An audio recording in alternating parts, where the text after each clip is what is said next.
ಶರಣು ಶರಣಾರ್ಥಿ.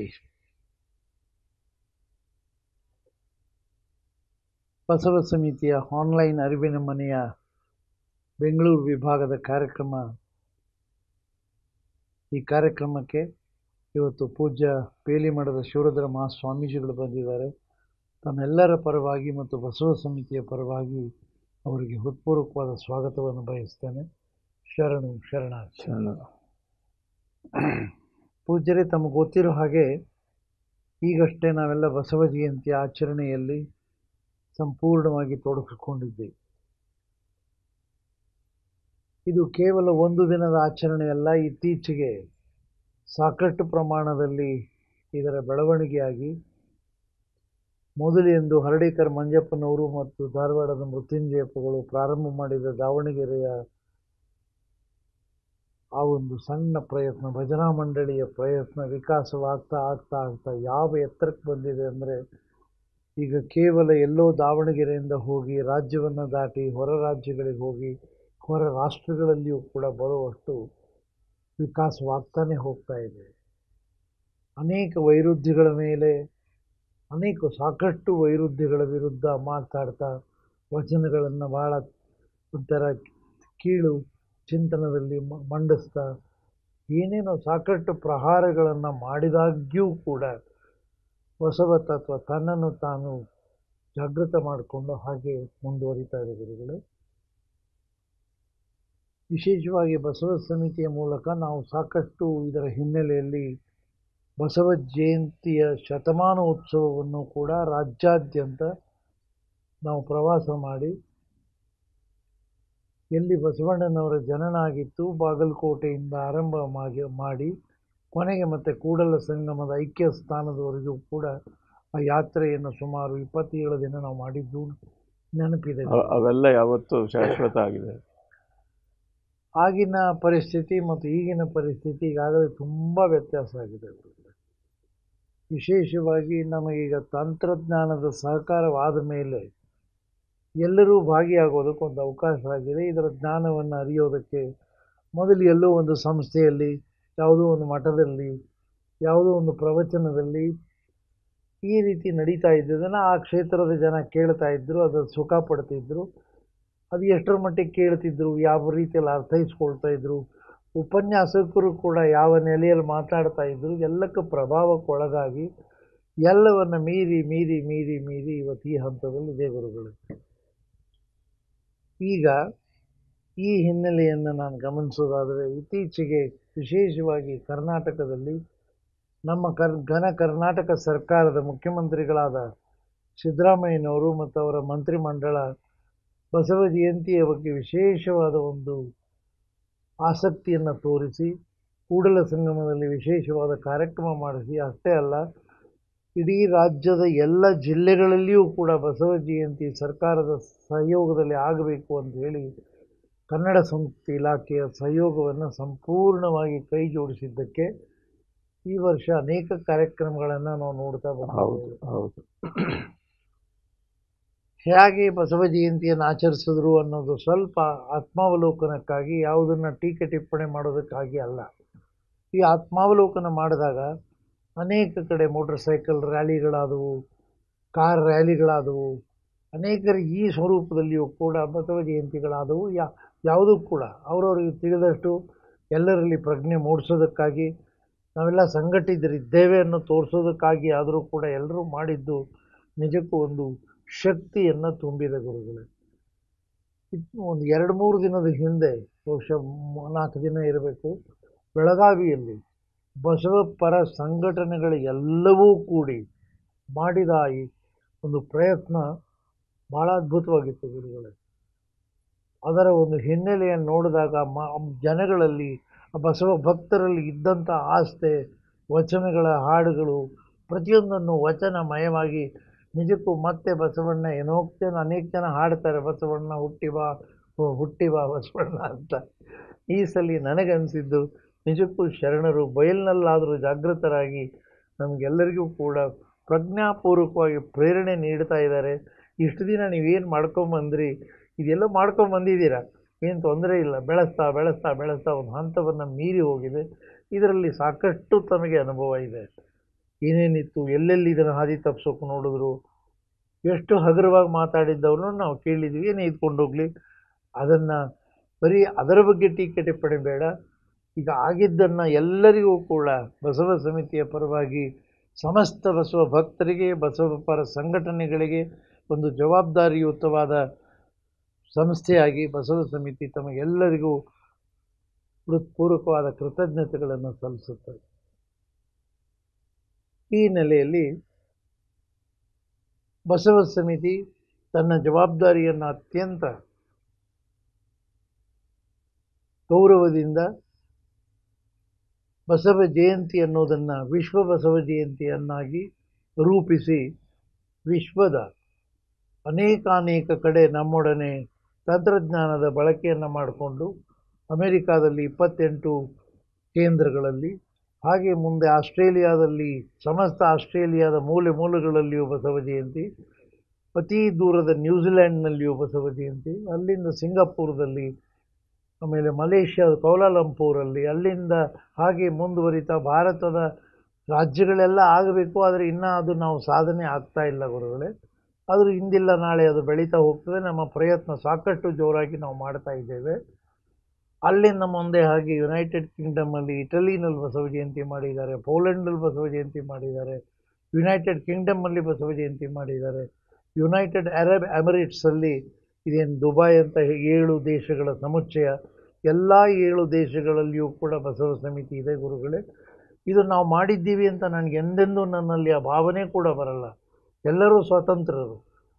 ಅವರು ಎಲ್ಲ ಸ್ವಾತಂತ್ರ್ಯದ ಆ ಸ್ವಾತಂತ್ರ್ಯಕ್ಕೆ ಇಟ್ಟುಕೊಂಡು ಬಸವ ಜಯಂತಿಗೆ ಸ್ಪಂದಿಸಿರೋದು ನೋಡಿದ್ರೆ ನಿಜಕ್ಕೂ ನಮಗೆಲ್ಲ ಭಾಳ ಆನಂದ ಆಗ್ತದೆ ಗುರುಗಳೇ. ಹೀಗಾಗಿ ಬಸವ ಸಮಿತಿ ತನ್ನ ಜವಾಬ್ದಾರಿಯನ್ನು ವಿಶೇಷವಾಗಿ ಮುಖ್ಯಮಂತ್ರಿಗಳನ್ನು ಆಹ್ವಾನಿಸಿ, ಅವ್ರಿಗೆ ಎಷ್ಟೋ ಸಮಯದ ಅತಿ ಒಂದು ಕಠಿಣ ಸ್ಥಿತಿಯಲ್ಲಿಯೂ ಕೂಡ ಬಂದು ನಮಗೆಲ್ಲರಿಗೂ ಮಾರ್ಗದರ್ಶನ ಮಾಡಿ ಬಸವ ಸಮಿತಿಗೂ ಕೂಡ ಅಭಿನಂದಿಸಿ ಹೋಗಿರೋದನ್ನು ತಾವಾಗಲೇ ದರ್ಶನ ಮಾಧ್ಯಮದಲ್ಲಿ ಗಮನಿಸಿರಬೇಕು.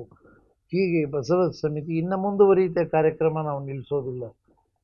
ಇವತ್ತೇ ಸಂಜೆ ಒಳಗಾಗಿ ಫ್ರೆಂಚ್ ದೇಶದ ಏನು ಅಧಿಕೃತ ಸಂಸ್ಥೆ ಇದೆ ಅಲಯನ್ಸ್ ಫ್ರಾಂಚೈಸ್ ಬೆಂಗಳೂರಲ್ಲಿ, ಅದರ ಹೆಡ್ ಏನಿದ್ದಾರೆ ಅವರು ಕೂಡ ಫ್ರಾನ್ಸ್ ದೇಶದವರೇ. ಅವರು ಇವತ್ತು ಫ್ರೆಂಚ್ ಭಾಷೆಯ ವಚನಗಳನ್ನು ಲೋಕಾರ್ಪಣೆ ಮಾಡುವವರಿದ್ದಾರೆ. ಈ ಲೋಕಾರ್ಪಣೆ ಮಾಡುವುದರ ಮೂಲಕ ಅವರ 16 ದೇಶದಲ್ಲಿರ್ತಕ್ಕಂಥ 16 ಅಲಯನ್ಸ್ ಫ್ರಾನ್ಸೈಸ್ ಅಂತಕ್ಕಂಥ ಸಂಪೂರ್ಣವಾದ ಎಲ್ಲ ಸಮೂಹದಲ್ಲಿಯೂ ಕೂಡ ಈ ಗ್ರಂಥವನ್ನು ಬಿಡುಗಡೆ ಮಾಡೋದಕ್ಕೆ ಅವರು ಒಪ್ಪಿಗೆ ಸೂಚಿಸಿದ್ದೇ ಇದು ನಿಜಕ್ಕೂ ಶರಣ ಸಂಸ್ಕೃತಿಯ ಬೆಳವಣಿಗೆ ಇತಿಹಾಸದಲ್ಲಿ ಒಂದು ಮೈಲಿಗಲ್ಲು ಅಂತ ನಾನು ತಿಳ್ಕೊಂಡಿದ್ದೇನೆ ಗುರುಗಳೇ. ತದನಂತರ ಇದನ್ನು ಫ್ರಾನ್ಸ್ ದೇಶದಲ್ಲಿ ಅಲ್ಲಿರ್ತಕ್ಕಂಥ ಪ್ರತಿಯೊಂದು ಗ್ರಂಥ ಭಂಡಾರದಲ್ಲಿಯೂ ಕೂಡ ಫ್ರಾನ್ಸ್ ಭಾಷೆಯ ವಚನಗಳು ತಲುಪುವ ಹಾಗೆ ನಾವು ಜವಾಬ್ದಾರಿಯಿಂದ ಕಾರ್ಯನಿರ್ವಹಿಸಿದ್ದಾರೆ ಅಂತ ಹೇಳಿದ್ದು ಕೇಳಿದ್ರೆ ನನಗೆ ರೋಮಾಂಚನ ಆಯಿತು. ಬಸವಣ್ಣನವರು ನಮ್ಮ ದೇಶವನ್ನು ದಾಟಿ ಮೀರಿ ಈಗ ಒಂದೊಂದಾಗಿ ರಾಷ್ಟ್ರದಲ್ಲಿ ಅವ್ರು ಹಾಗೆ ಬೆಳೀತಾ ಇನ್ನು ಮುಂದೆ ಅನೇಕ, ಈಗಾಗಲೇ ನನಗೆ 10 ವಿದೇಶಿ ಭಾಷೆಗಳು ಲಭ್ಯ ಇರೋದರಿಂದ ಪ್ರತಿ ದೇಶದಲ್ಲಿಯೂ ಸಣ್ಣ ಸಣ್ಣ ಪ್ರಯತ್ನಗಳನ್ನು ಮಾಡಿ ಮತ್ತೊಮ್ಮೆ ಇನ್ನೊಂದು 2ನೇ ಶತಮಾನೋತ್ಸವವನ್ನು ಆಚರಿಸೋದರಲ್ಲಿ ಜಗತ್ತು ಬಸವಮಯವ ಆಗಲಿ ಅಂತಕ್ಕಂಥ ಆಶಯವನ್ನು ಇಟ್ಕೊಂಡು ನಾವು ಕಾರ್ಯನಿರ್ವಹಿಸ್ತಾ ಇದ್ದೇವೆ. ತಾವು ಅದೆಲ್ಲವನ್ನು ಗಮನಿಸಿದಿರಿ ಗುರುಗಳೇ. ಈ ವಿಷಯದಲ್ಲಿ ನಿಮ್ಮ ಭಾವನೆಗಳು ಏನು ಅನ್ನೋದನ್ನು ಹೇಳಿದ್ರೆ ಮುಂದೆ ಇದಕ್ಕೆ ಇವತ್ತಿನ ಚಿಂತನೆ ಬರೋಣ. ತಾವು ಇದುವರೆಗೂ ವಿಶದವಾಗಿ ವಿವರವಾಗಿ ನಿಮ್ಮ ಹೃದಯದ ಮಿಡಿತವನ್ನು ಬಿಚ್ಚಿಟ್ಟಿದ್ದೀರಿ. ಮೃತ್ಯುಂಜಯಪ್ಪಗಳು ಮತ್ತು ಹರ್ಡೇಕರ್ ಮಂಜಪ್ಪನವರು ಬಸವ ಜಯಂತಿಯ ಒಂದು ಮಹಾವೃಕ್ಷದ ಪ್ರಾರಂಭದ ಬೀಜವನ್ನು ಹಾಕಿ ಬೆಳೆಸಿದಂಥ ಒಂದು ಪ್ರಸಂಗ ಇತಿಹಾಸದಲ್ಲಿ ದಾಖಲಾಗಿದೆ. ಅದು ಎಲ್ಲ ಕಡೆಯಲ್ಲಿಯೂ ಒಂದು ಧಾರ್ಮಿಕ ಕಾರ್ಯಕ್ರಮವಾಗಿ ಮಠ ಮಂದಿರಗಳಲ್ಲಿ ನಡೀತಾ ಇದ್ದದ್ದು ಇಡೀ ರಾಜ್ಯವನ್ನು ವ್ಯಾಪಿಸಿದ್ದು ಅಷ್ಟಶತಮಾನೋತ್ಸವದ ಕಾರ್ಯಕ್ರಮ. ಅದರ ಪರಿಣಾಮ ಏನಾಯಿತು ಅಂತ ಹೇಳಿದ್ರೆ, ಅದಕ್ಕೆ ಪ್ರೇರಣೆ ಕೊಟ್ಟದ್ದು ಒಂದು ಜನಾಂದೋಲನದ ರೀತಿಯಲ್ಲಿ ಹಂಪೆಯಿಂದ ಕಲ್ಯಾಣದವರೆಗೆ ನಡೆದಂಥ ಪಾದಯಾತ್ರೆಯ ಕಾರ್ಯಕ್ರಮ, ಕೂಡಲ ಸಂಗಮದವರೆಗೆ. ಆ ಕಾರ್ಯಕ್ರಮ ಬಸವ ಕಲ್ಯಾಣದವರೆಗೆ ನಡೆದಂಥ ಕಾರ್ಯಕ್ರಮ. ನಮ್ಮ ಸಂಸ್ಥಾಪಕ ಹೌದು, ಅದು ಅಧ್ಯಕ್ಷರಾದಂಥ ಬಿ ಡಿ ಜತ್ತಿ ಅವರು ಆ ಸನ್ನಿವೇಶದಲ್ಲಿ ತಮ್ಮ ಅಧಿಕಾರದ ಒತ್ತಡದ ನಡುವೆಯೂ ಸಹ ಆ ಕಾರ್ಯಕ್ರಮಕ್ಕೆ ತಮ್ಮ ಸೇವೆಯನ್ನು ಬಿಡುವು ಮಾಡಿಕೊಂಡು ಪೂರ್ತಿ ಸಲ್ಲಿಸಿದ್ದು ಅದು ಇತಿಹಾಸದಲ್ಲಿ ದಾಖಲೆ ನಾವೆಲ್ಲ ನೋಡಿದ್ದೇವೆ. ಎಲ್ಲಿಂದ ಪ್ರಾರಂಭ ಆಗಿ ಎಲ್ಲಿಗೆ ಮುಟ್ಟಿತು. ಅದು ಒಂದು ರೀತಿ ಬಸವಣ್ಣನವರ ತತ್ವಗಳು ವಿಶ್ವಮಯವಾಗತಕ್ಕಂಥ ಒಂದು ವಿಸ್ಮಯ ಕಾರ್ಯಕ್ಕೆ ಅದು ಪ್ರೇರಕ ಶಕ್ತಿ ಆಯಿತು. ಅಷ್ಟೇ ಅಲ್ಲ, ಆ ಸನ್ನಿವೇಶದಲ್ಲಿ ಬಸವಣ್ಣನವರ ವಚನ ಮತ್ತು ವ್ಯವಸ್ಥೆಗಳಿಗೆ ಸಂಬಂಧಪಟ್ಟಂತೆ ನಮ್ಮ ಬ್ರಿಟಿಷ್ ಬ್ರಾಡ್ಕಾಸ್ಟ್ ಕಾರ್ಪೊರೇಷನ್ BBC-ಯಲ್ಲಿ ಒಂದು 3-4 ಕಾರ್ಯಕ್ರಮಗಳು ವಿಶೇಷವಾದ ರೀತಿಯಲ್ಲಿ ಸಂವಾದದ ರೀತಿಯಲ್ಲಿ ನಡೆಸುವಂಥ ಒಂದು ವ್ಯವಸ್ಥೆಯನ್ನು ಸಹ ತಮ್ಮ ಒಂದು ಪ್ರಭಾವದಿಂದ ಅದನ್ನು ಮಾಡಿದ್ರು. ಅದು ಬಸವಣ್ಣ ವಿಶ್ವರೂಪವನ್ನು ಧರಿಸಲಿಕ್ಕೆ ಬಾರದಂಥ ಮೊಟ್ಟ ಮೊದಲ ಬೀಜಾರೋಪಣ ಅಂತ ಹೇಳಿ ನಾನು ತಿಳ್ಕೊಂಡಿದ್ದೇನೆ. ಆಗಲೇ ಆಕಾಶವಾಣಿಯಲ್ಲಿಯೂ ಕೂಡ ಪ್ರಥಮ ಬಾರಿಗೆ ಅಲ್ಲಿ ಇದ್ದವರು ಕೂಡ ಎಲ್ಲೋ ಇದು ಧಾರ್ಮಿಕ ಸಾಹಿತ್ಯ ಅಂತ ಹೇಳಿ ಅದನ್ನು ವಚನಗಳನ್ನು ಹಾಕೋದಕ್ಕೂ ಹಿಂದೆ ಮುಂದೆ ಮಾಡ್ತಾ ಇದ್ದದ್ದು. ಆಗ ಜೊತೆಯವರು ವ್ಯಕ್ತಿಗತವಾಗಿ ಅದು ಯಾಕೆ ಹಂಗಾಗತ್ತೆ ಅಂತ ಹೇಳಿ ಆ ನಿರ್ದೇಶಕರನ್ನು ತಮ್ಮ ಹತ್ರ ಕರೆಸ್ಕೊಂಡು ಮಾತಾಡಿದ್ದು ನನಗೆ ನೆನಪಿದೆ.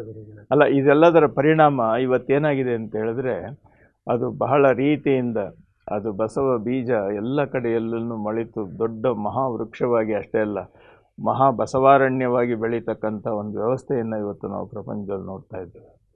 ಇವತ್ತು ತಮಗೆ ವಚನ ಭಕ್ತಿ ಎಂಬ ಪೃಥ್ವಿಯ ಮೇಲೆ ನೋಡಿ ಅದು ಎಷ್ಟಿದೆ. ಭಕ್ತಿ ಎಂಬ ಪೃಥ್ವಿಯ ಮೇಲೆ ಗುರುವೆಂಬ ಬೀಜವಂಕುರಿಸಿ ಲಿಂಗವೆಂಬ ಎಲೆಯಾಯಿತು. ಹಾಗೆ ಆಗ್ತಾ ಇದೆ. ಯಾವ ರೀತಿ ಆಯಿತು ನೋಡಿ. ವಿಚಾರವೆಂಬ ಹೂವಾಯಿತು, ಆಚಾರವೆಂಬ ಕಾಯ ಆಯಿತು. ನೋಡಿ, ಇಲ್ಲಿ ಸ್ವಾರಸ್ಯ ಏನು ಅಂತಂದರೆ, ಹೂವು ಯಾವತ್ತೂ ಮೇಲ್ಮುಖವಾಗಿರ್ತದೆ. ನಮ್ಮೆಲ್ಲರ ಕಲ್ಪನೆಗಳಿದೆಯಲ್ಲ ಅದು ಹೂವು ನೋಡ್ಲಿಕ್ಕೆ ಚಂದ, ಆದರೆ ಆಚಾರ ಇದೆಯಲ್ಲ ಅದು ಕೇವಲ ನೋಡ್ಲಿಕ್ಕಲ್ಲ, ಅದು ನೋಡಬೇಕು. ನೋಡಿ, ಎಷ್ಟೇ ಹೂವು ಮೇಲ್ಮುಖವಾಗಿದ್ದರೂ ಅದು ಕಾಯ ಆಗ್ತಿದ್ದಾಗೇ ಅದು ಕೆಳಗೆ ನೋಡುತ್ತೆ. ಅದರ ಅರ್ಥ ಏನು ಅಂತಂದರೆ, ಅಂತರ್ದೃಷ್ಟಿಯಲ್ಲಿ ಅಂತರ್ವಿಕಾಸವನ್ನು ಗುರುತಿಸ್ತಕ್ಕಂಥ ಒಂದು ಅದ್ಭುತವಾದಂಥ ಚಿಂತನೆ. ಆ ಲೆಕ್ಕದಲ್ಲಿ ಅದಾಗಿ ಇವತ್ತಿನ ದಿವಸ ಕೂಡಲ ಸಂಗಮ ದೇವ ತನಗೆ ಬೇಕೆಂದು ಎತ್ತಿಕೊಂಡ ಅಂತ ಅನ್ನುವಂಥ ರೀತಿಯಲ್ಲಿ ಬಸವ ಪ್ರಜ್ಞೆ ಇಡೀ ಮಾನವ ಸಮಾಜವನ್ನು ಆಕರ್ಷಣೆ ಮಾಡಿ ಒಂದು ಕಡೆಯಲ್ಲಿ ಇಡ್ತಕ್ಕಂಥ ಒಂದು ಸನ್ನಿವೇಶ ಆಗಿದೆ. ಒಂದು ಮಾತು, ಬಸವಣ್ಣ ಎಲ್ಲ ಸಮಸ್ಯೆಗಳಿಗೆ ಆತ್ಮನಿರೀಕ್ಷಣೆಯ ಉತ್ತರವನ್ನು ಕೊಟ್ಟರು.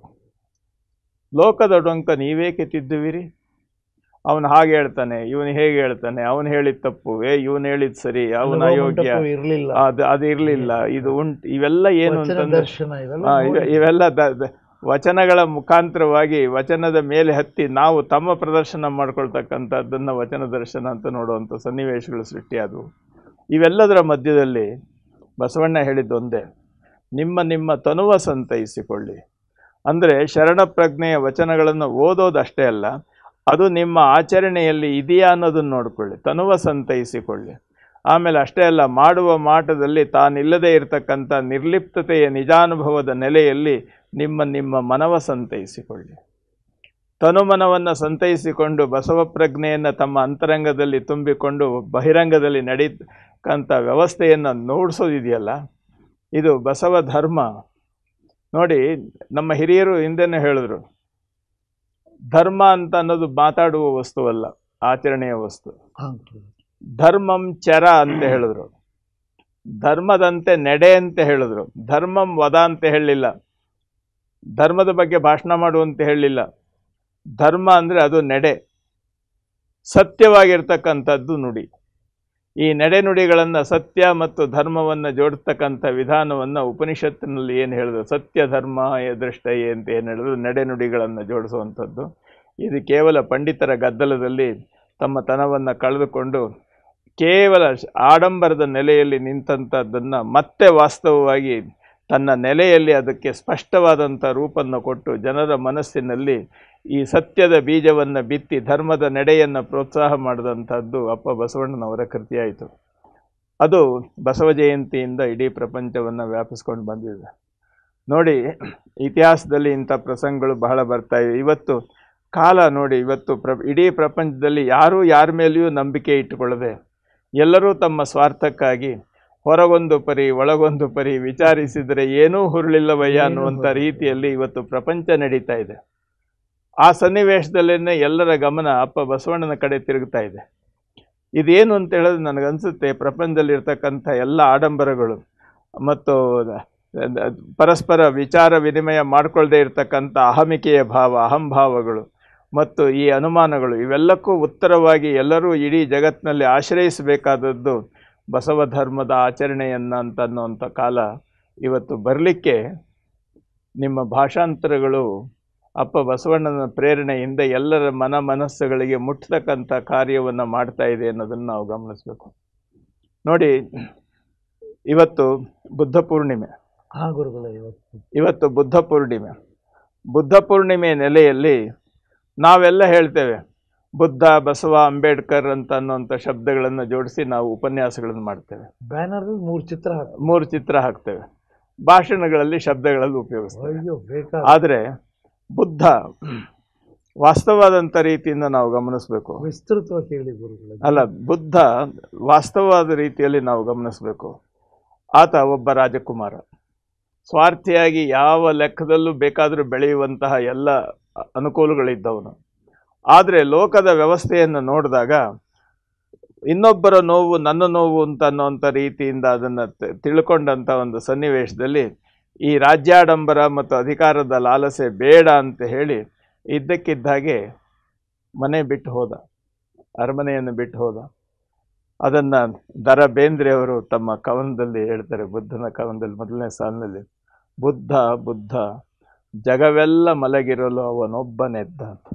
ಎಲ್ಲರೂ ಅಜ್ಞಾನ ಅಂಧಕಾರದಲ್ಲಿ ಸ್ವಾರ್ಥದ ನೆಲೆಯಲ್ಲಿ ಮಲಗಿದಾಗ ಅವನು ಎಚ್ಚರಗೊಂಡು ಹೊರಗಡೆ ಹೋದ. ಹೊರಗಡೆ ಹೋಗಿ ಅವನು ಎಲ್ಲಿಯೂ ನಾನು ನನ್ನದು ಅಂತ ತೋರಿಸ್ಕೊಳ್ಳಲಿಲ್ಲ. ಸಂಪೂರ್ಣವಾಗಿ ಎಲ್ಲರ ಹತ್ರ ಹೋಗಿ ಎಲ್ಲರ ವಿಚಾರಗಳನ್ನು ತಿಳಿದ. ಆದರೆ ಅದರಲ್ಲಿರ್ತಕ್ಕಂಥ ಲೋಪದೋಷಗಳನ್ನು ಮತ್ತು ಈ ವ್ಯವಸ್ಥೆಗಳನ್ನೆಲ್ಲ ಪಕ್ಕಕ್ಕಿಟ್ಟು ಮೂಲ ಸ್ವರೂಪವನ್ನು ಅನುಸಂಧಾನ ಮಾಡಿ ಅವನು ಹೇಳ್ದ, ಇದೇನು ಅಂತಂದರೆ ಇಡೀ ಜಗತ್ತಿನಲ್ಲಿ ನಾವು ನೋಡಬೇಕಾದ್ರೆ ನಮ್ಮ ಜ್ಞಾನವನ್ನು, ನಮ್ಮ ಅಂತರಂಗವನ್ನು ಪರಿಪೂರ್ಣವಾಗಿ ಅರಳಿಸ್ಕೊಳ್ಬೇಕು. ಇದು ನಮ್ಮ ಸಾಧನೆಯ ಹೊರತು ನಮ್ಮ ಅಧ್ಯಯನ ಅಲ್ಲ, ಅದು ನಮ್ಮ ಅಂತರಂಗದಲ್ಲಿ ಬರ್ತಕ್ಕಂಥ ಅನುಭವ. ಅದು ಆ ಅನುಭವದ ನೆಲೆಯನ್ನು ತೆಗೆದುಕೊಂಡು ಅವನು 3 ಉಪದೇಶವನ್ನು ಜಗತ್ತಿಗೆ ಹೇಳಿಕೊಟ್ಟ. ಬುದ್ಧಂ ಶರಣಂ ಗಚ್ಛಾಮಿ.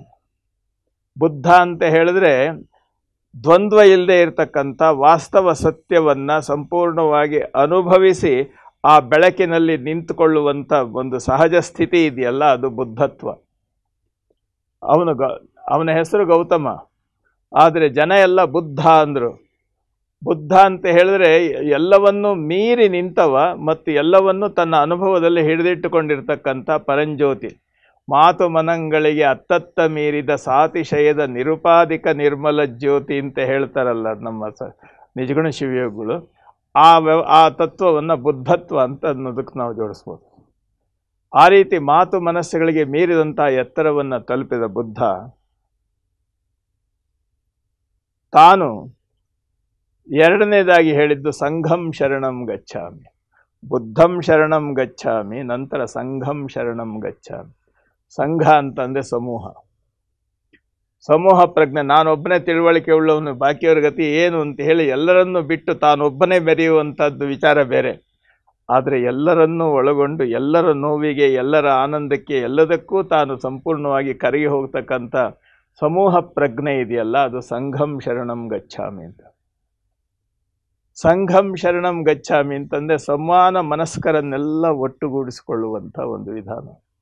ನೋಡಿ, ಅಪ್ಪ ಬಸವಣ್ಣನವರು ಸಹ ಕಲ್ಯಾಣದಲ್ಲಿ ಅವರು ತಮ್ಮ ಅಧಿಕಾರ, ತಮ್ಮ ವ್ಯವಸ್ಥೆಯಲ್ಲಿ ಸಂಪೂರ್ಣವಾಗಿ ತಾವು ತಲ್ಲೀನರಾಗಿ ಇರ್ಬೋದಾಗಿತ್ತು. ಆದರೆ ಜನಸಾಮಾನ್ಯರಲ್ಲಿ ಎಲ್ಲರಲ್ಲೂ ಇರ್ತಕ್ಕಂಥ ಒಬ್ಬ ಸಾಮಾನ್ಯರಲ್ಲಿ ಸಾಮಾನ್ಯನಾದಂಥ ವ್ಯಕ್ತಿಯನ್ನು ಸಮಾನವಾಗಿ ಭಾವಿಸಿ ಎಲ್ಲರನ್ನೂ ಜೋಡಿಸಿಕೊಂಡು ಎಲ್ಲರ ಮನಸ್ಸಿನಲ್ಲಿ ಒಂದು ಸಾಧನೆ ಮತ್ತು ಆಸರೆಯ ಬೀಜವನ್ನು ಬಿತ್ತುವಂಥ ಕೆಲಸ ಮಾಡಿದ್ರಲ್ಲ.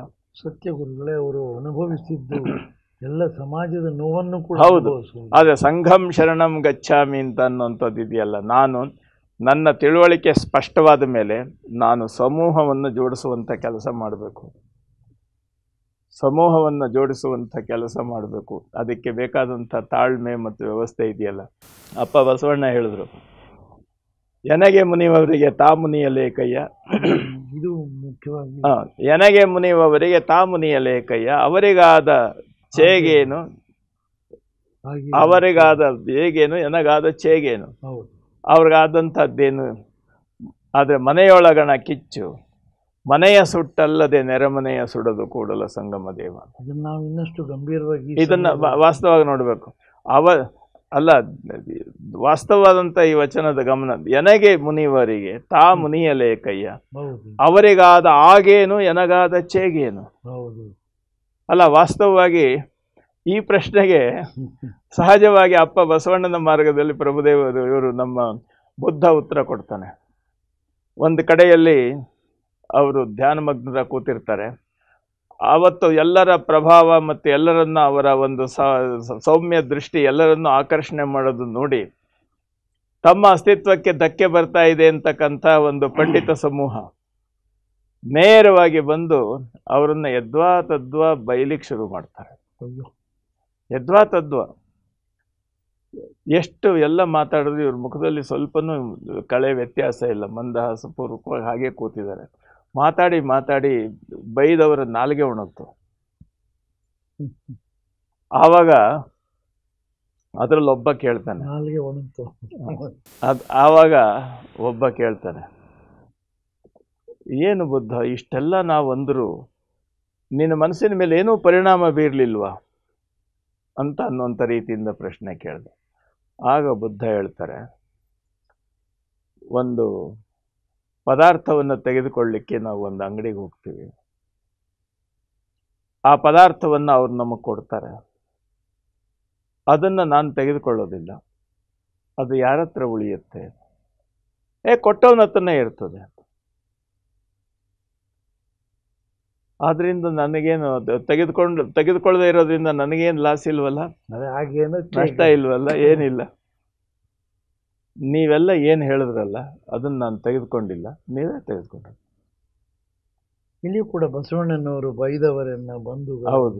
ಅಲ್ಲ, ಈ ವಾಸ್ತವತೆ ಈ ಸಮಾನವಾಗಿರೋ ನೋಡಿ, ಯಾವತ್ತೂ ಅಷ್ಟೇ ಸತ್ಯ ಒಂದೇ ಇರ್ತದೆ ನೋಡಿ. ಯಾವುದೇ ಭಾಷೆಯಲ್ಲಿ ಹೇಳಲಿ ಸಿಹಿ ಅನ್ನೋದು ಸಿಹಿನೇ.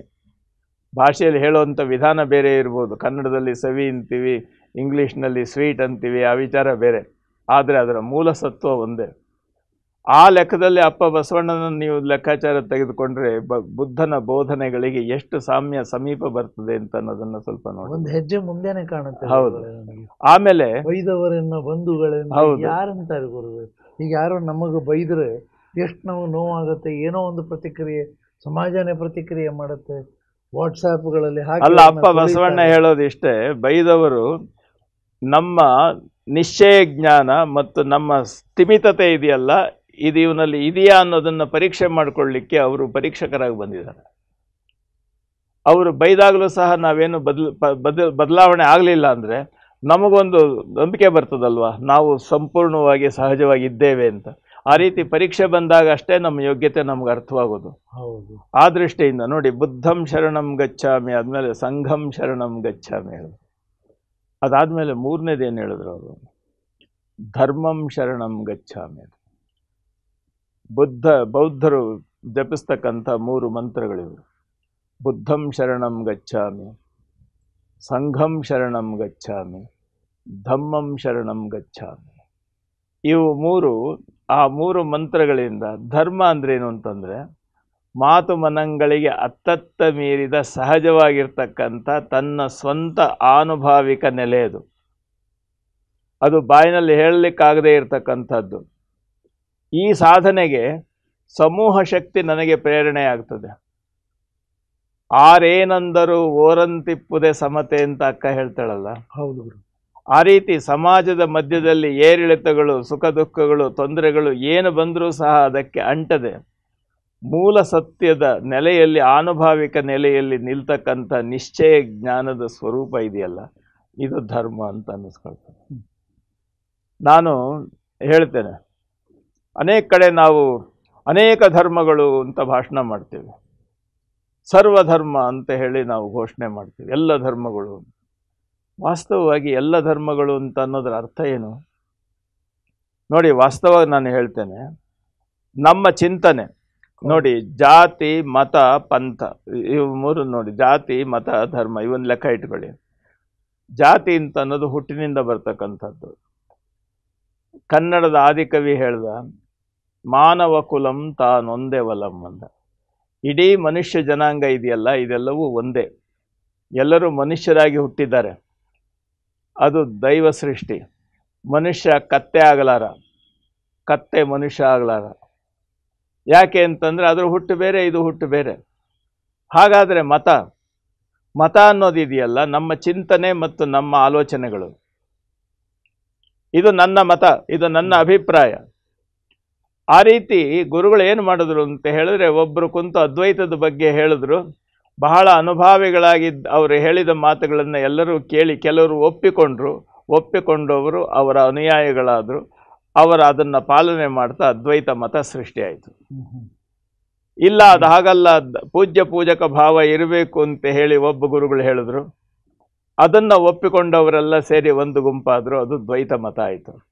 ಇಲ್ಲ, ನಾವು ಪೂಜೆ ಮಾಡುವಾಗ ದ್ವೈತ ಇರ್ತದೆ, ಪೂಜೆ ಮುಗಿಸಿದ ಮೇಲೆ ಆನಂದದಲ್ಲಿ ನಾವು ಅದನ್ನು ಒಳಸೇರಿಸ್ಕೊಳ್ಬಹುದು ಅಂತ ಅನ್ನೋಂಥ ಲೆಕ್ಕಾಚಾರ ಬಂದಾಗ ಅದಕ್ಕೂ ವಿಶಿಷ್ಟಾದ್ವೈತ ಅಂತ ಅನ್ನೋಂಥ ಹೆಸರು ಬಂದಂಥದ್ದಾಯಿತು. ಬರೀ ಭಾರತದಲ್ಲಿ ಅಷ್ಟೇ ಅಲ್ಲ ಇದು. ಈಗ Yesu Krista sermon on the ಮೌಂಟ್ನಲ್ಲಿ ಕುಂತು ಮೊಟ್ಟ ಮೊದಲು ಎಲ್ಲ ಜನಗಳಿಗೆ ಮಾರ್ಗದರ್ಶನ ಮಾಡ್ದ. ಅವರ ಅನುಯಾಯಿಗಳಾಗಿ ಅವರೆಲ್ಲ ಬಂದರು. ಅವನನ್ನು ಕ್ರೈಸ್ಟ್ ಅಂತಂದರೆ ಧರ್ಮದರ್ಶಕ, ಮಾರ್ಗದರ್ಶಕ ಅಂತ ಅನ್ನೋಂಥ ಒಂದು ಲೆಕ್ಕಾಚಾರ ಬಂತು. ಅವನ ಅನುಯಾಯಿಗಳಾದರೂ, ಅದು ಯೇಸು ಮತ ಆಯಿತು, ಕ್ರಿಸ್ತ ಮತ ಆಯಿತು. ಅದೇ ರೀತಿಯಲ್ಲಿ ಮೊಹಮ್ಮದ್ ಪೈಗಂಬರ್ ಅವರು ಹೇಳಿದ್ರು. ಅವರ ಅನುಯಾಯಿಗಳಾಗಿ ಬಂದು ಶಾಂತಿ ಮಾರ್ಗವನ್ನು ಅನುಸರಿಸಿದವರು ಅವರು ಇಸ್ಲಾಂ ಮತದ ಅನುಯಾಯಿಗಳಾದರು. ಇವೆಲ್ಲವೂ ಮತ ನೋಡಿ. ಇಸ್ಲಾಂ ಮತ, ಜೈನ ಮತ, ಬೌದ್ಧ ಮತ, ಜರತುಷ್ಟ್ರ ಮತ, ಅದ್ವೈತ ಮತ, ಇವೆಲ್ಲವೂ ಮತಗಳು. ಮತಗಳು ಎಷ್ಟಿವೆ? ಬೇಕಾದಷ್ಟಿವೆ. ಇನ್ನೂ ಅನೇಕ ಮತಗಳು ಸೃಷ್ಟಿಯಾಗ್ಬೋದು. ಅದೇ ರೀತಿಯಲ್ಲಿ ದೀಪಗಳು ಎಷ್ಟಿವೆ? ಈಗ ನಾವು ಕುಂತ ಜಾಗದಲ್ಲಿ ದೀಪಗಳು ಎಷ್ಟಿವೆ? ಎಲ್ಲವೂ ಒಂದೇ ವೋಲ್ಟೇಜ್ ಇಲ್ಲ, ಖಂಡಿತ ಇಲ್ಲ. ಮತ್ತು ಎಲ್ಲವೂ ಒಂದು ಲೆಕ್ಕಾಚಾರದಲ್ಲಿ ಕೆಲವು ಎಣ್ಣೆಯ ದೀಪಗಳಿವೆ, ಕೆಲವು ತುಪ್ಪದ ದೀಪಗಳಿವೆ, ಕೆಲವು ಬೇರೆ ಬೇರೆ ದೀಪಗಳಿವೆ. ಇವೆಲ್ಲ ದೀಪಗಳು ಬೇರೆ ಬೇರೆ. ದೀಪಗಳು ಬೇರೆ, ಎಷ್ಟು ಬೇಕಾದರೂ ದೀಪವನ್ನು ಎಣಿಸಬಹುದು. ಆದರೆ ದೀಪಗಳಿಂದ ಬರುವ ಬೆಳಕಿದೆಯಲ್ಲ, ಅದು ಈ ದೀಪದ ಬೆಳಕಿಗೆ ಆ ದೀಪದ ಬೆಳಕಿಗೆ ಮಧ್ಯೆ ಯಾರೂ ಸಹ ಒಂದು ಮಾರ್ಕನ್ನು ಹಾಕಿ ಇದು ಬೇರೆ, ಇಲ್ಲಿಂದ ಆಚೆಗೆ ಅದು, ಅಲ್ಲಿಂದ ಈಚೆಗೆ ಇದು ಅಂತ ಹೇಳಲಿಕ್ಕೆ ಆಗೋದಿಲ್ಲ. ಆಯ್ತು ಗುರುಗಳೇ, ಈಗ ಆ ಮತ ನಾನು ಯಾತಕ್ಕೆ ಹೇಳ್ತೀನಿ, ಇದನ್ನು ವಿಸ್ತಾರವಾಗಿ ಯಾಕೆ ಹೇಳಿದೆ ಅಂತಂದ್ರೆ ನಮ್ಮ ವಿಷಯಕ್ಕೆ ಬರೋದು ಅಲ್ಲ, ಅದಕ್ಕೆ ಬರೋದಕ್ಕೇನೆ ಧರ್ಮ ಅನ್ನೋದಿದೆಯಲ್ಲ ಅದು ಬೆಳಕು, ಮತ ಅನ್ನೋದಿದೆಯಲ್ಲ ಅದು ದೀಪ. ಬುದ್ಧ ಹೇಳಿದ್ದು ಅದೇ ಕಾರಣಕ್ಕೋಸ್ಕರ, ಸಂಘಂ ಶರಣಂ ಗಚ್ಚಾಮಿ. ನಾನು ಒಬ್ಬ ಬಡವ ಇದ್ದೇನೆ, ನೀನು ಶ್ರೀಮಂತ ಇದ್ದೀಯಾ, ಇನ್ನೊಬ್ಬ ವಿದ್ಯಾವಂತ ಇದ್ದಾನೆ, ಇನ್ನೊಬ್ಬ ಅಜ್ಞಾನಿ ಇದ್ದಾನೆ, ಇವೆಲ್ಲವೂ ಸಹ ಸಂಘ. ನಾವೆಲ್ಲ ಒಟ್ಟು ಸೇರಿದ್ದು ಸಮೂಹ ಪ್ರಜ್ಞೆ ಸಂಘ. ಆದರೆ ನೀವು ಸೇರಿ ನಿಮ್ಮ ಅಂತರಂಗದ ಆನುಭಾವಿಕ ನೆಲೆಯನ್ನು ತಲುಪೋದಿದೆಯಲ್ಲ ಅದು ಧರ್ಮ. ಅದು ಧರ್ಮಂ ಶರಣಂ ಗಚ್ಚಾಮಿ, ಅದು ಸಂಘಂ ಶರಣಂ ಗಚ್ಚಾಮಿ ಆದಮೇಲೆ ಧಮ್ಮಂ ಶರಣಂ ಗಚ್ಚಾಮಿ ಅಂತ ಹೇಳಿದ್ರು.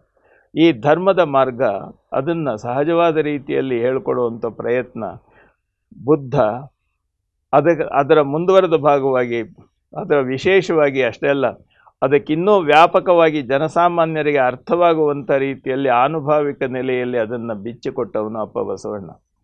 ಆನುಭಾವಿಕ ನೆಲೆಯಲ್ಲಿ ನಾವು ಅದನ್ನು ಗಮನಿಸಿದ್ರೆ ನೋಡಿ, ಎಲ್ಲವೂ ಲಿಂಗಪ್ಪ. ಈ ಚಿಂತನವನ್ನು ಮುಂದುವರಿಸೋಕ್ಕಿಂತ ಮೊದಲು ತಮಗೆಲ್ಲರಿಗೂ ಆಶ್ಚರ್ಯ ಆಗ್ಬೋದು, ಯಾರಿಗೂ ಈ ಸುದ್ದಿ ಗೊತ್ತಿಲ್ಲ.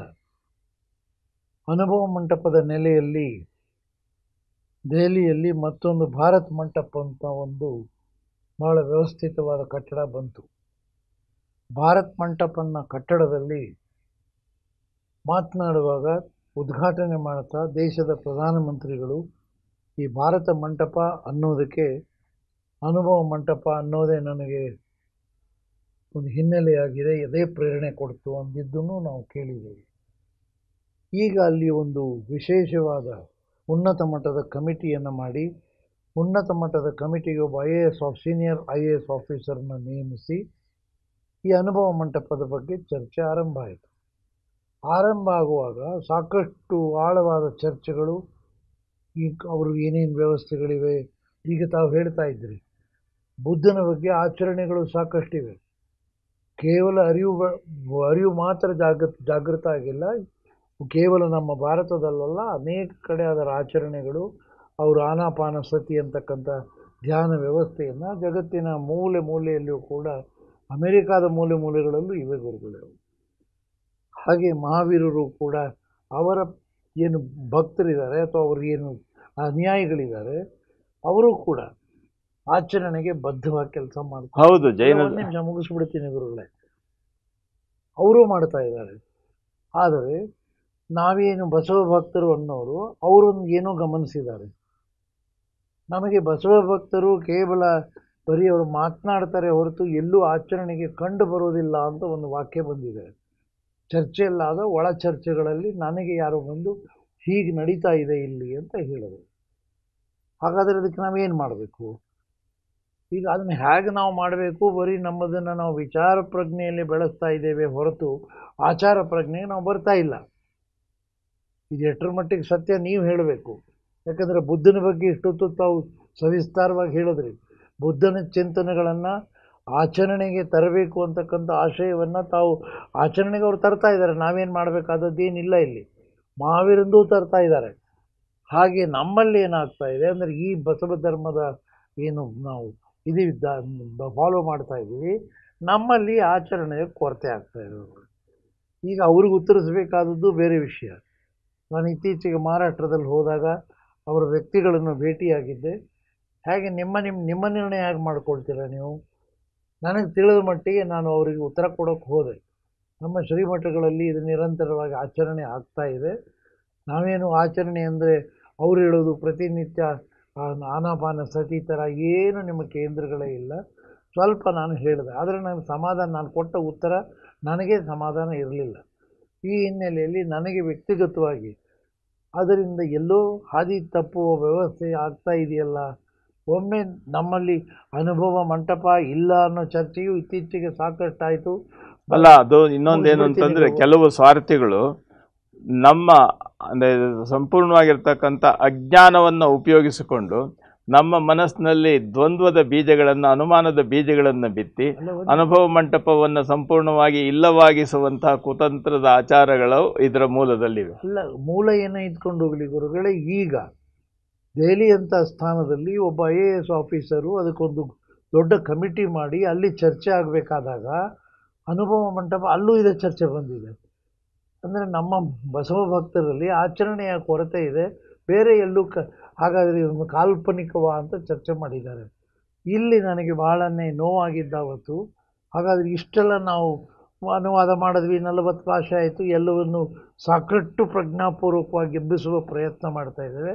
ಹಾಗೆ ಕಾಲಿದ ಕಟ್ಟಿದ ಗುಂಡುಗಳಾಗಿ ಈಗ ಯಾರಾದರೂ ನಾವು ಬಸವ ಭಕ್ತರೇ ಕಾಲಿ ಕಟ್ಟಿದ ಗುಂಡಾದ್ವಿ.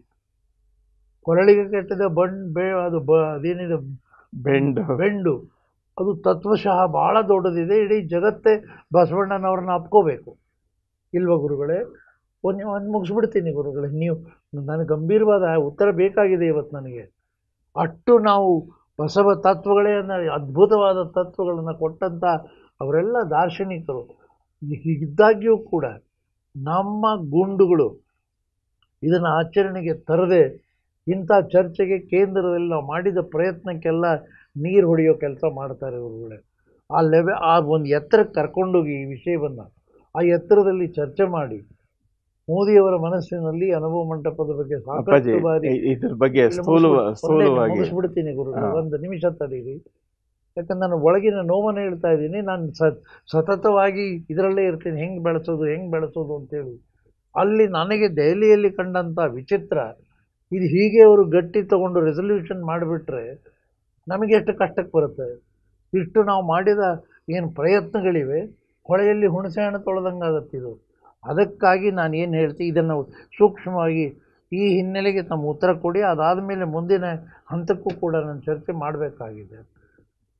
ಏನಿಲ್ಲ, ತಾವು ಹೇಳಿದ್ದು ಅಪ್ಪ ಬಸವಣ್ಣನ ವಿಚಾರ ಇದೆಯಲ್ಲ, ಅತ್ಯಂತ ನೋಡಿ, ಇದನ್ನು ನಾನು ಅನೇಕ ಕಡೆ ನಾನು ಪ್ರಶ್ನೆ ಮಾಡಿದ್ದೇನೆ. ಅಪ್ಪ ಬಸವಣ್ಣನವರು ಕಲ್ಯಾಣದಲ್ಲಿ ಇದ್ದದ್ದು 36 ವರ್ಷ. ಅನುಭವ ಮಂಟಪ ಸಕ್ರಿಯವಾಗಿ ನಡೆದದ್ದು 27 ವರ್ಷ. ವಚನಗಳಲ್ಲಿದೆ. ಕಲ್ಯಾಣವು ಭಕ್ತಿಗೆ ಬೀಡಾದದ್ದು 36 ವರ್ಷ, ಅನುಭವಕ್ಕೆ ಸದನವಾದದ್ದು 27 ವರ್ಷ ಅಂತ. ಆ ಲೆಕ್ಕದಲ್ಲಿ ಒಬ್ಬ ಸಾಮಾನ್ಯವಾದಂಥ ಕಸ ಗುಡಿಸುವ ಸತ್ಯಕ್ಕನಿಂದ ಹಿಡಿದು ದೋಸೆ ಪಿಟ್ಟವೆಯಿಂದ ಹಿಡಿದು ಮಹಾನ್ ಜ್ಞಾನಿಗಳವರೆಗೂ ಎಲ್ಲರೂ ಸಹ ಸಂಪೂರ್ಣವಾಗಿ ಶರಣರಾಗಿ ನಮ್ಮ ಅನುಭವವನ್ನು ಇನ್ನೊಬ್ಬರ ಜೊತೆಯಲ್ಲಿ ಧೈರ್ಯವಾಗಿ ಹಂಚಿಕೊಂಡು ಮಾರ್ಗದರ್ಶನವನ್ನು ನೀಡ್ತಾ ಪಡೆಯುತ್ತಾ ಬರುವಂಥ ಸನ್ನಿವೇಶ ಇದೆಯಲ್ಲ, ಆ 36 ವರ್ಷದಲ್ಲಿ ಅಷ್ಟು ಲಕ್ಷದ ಮೇಲೆ 96,000ಕ್ಕಿಂತ ಮಿಗಿಲಾಗಿರ್ತಕ್ಕಂಥ ಗಣದಾಸೋಹ ಅಲ್ಲಿ ಸೃಷ್ಟಿಯಾಯ್ತಲ್ಲ. ನಾವು ಹೇಳ್ತೀವಿ ಗುರುಗಳೇ. ಅಲ್ಲ ಇದು, ಆದರೆ ನಾನು ಅದು ಮುಂದಿನ ಪ್ರಶ್ನೆ, ಆ ರೀತಿ ಅಷ್ಟರಲ್ಲಿ ಅಷ್ಟಾಯಿತು. ನಾವು ಇವತ್ತು ನಮ್ಮಲ್ಲಿ ಸಾವಿರಾರು ಮಠಗಳಿವೆ. ಇಲ್ಲಿಗೆ ಬನ್ನಿ ಗುರುಗಳೇ. ಅಲ್ಲ ಹೇಳ್ತೀನಿ, ಸಾವಿರಾರು ಮಠಗಳಿವೆ, ಸಹಸ್ರಾರು ವಿದ್ವಾಂಸರಿದ್ದಾರೆ. ಇಡೀ ಜಗತ್ತಿನ ಎಲ್ಲ ಜ್ಞಾನವನ್ನು ಸಂಪೂರ್ಣವಾಗಿ ತಿಳಿದುಕೊಂಡು ನನಗಿಂತ ವಿದ್ವಾಂಸ ಇನ್ನೊಬ್ಬ ಇಲ್ಲ ಅಂತ ಅನ್ನುವಷ್ಟು ಅಷ್ಟು ಆತ್ಮತೃಪ್ತಿಯಿಂದ ಇರತಕ್ಕಂಥ ಅನುಭಾವಿಗಳು ಅಂತ ಹೇಳ್ಕೊಳ್ತಕ್ಕಂಥ ದೊಡ್ಡ ದೊಡ್ಡ ಅಲ್ಲ ಹೇಳ್ತೀನಿ ಇಂಥ ಜನ ಎಲ್ಲ ಇದ್ದಾರೆ. ಆದರೆ ನಾವೆಲ್ಲ ಸೇರಿ ನಮಗೆಲ್ಲ ಸುದ್ದಿ ಮಾಧ್ಯಮಗಳಿವೆ, ಇವತ್ತಿನ ವೈಜ್ಞಾನಿಕವಾಗಿರ್ತಕ್ಕಂಥ ಸಂಪರ್ಕ ಸಾಧನಗಳಿವೆ, ಇಷ್ಟೆಲ್ಲ ಇದೆ.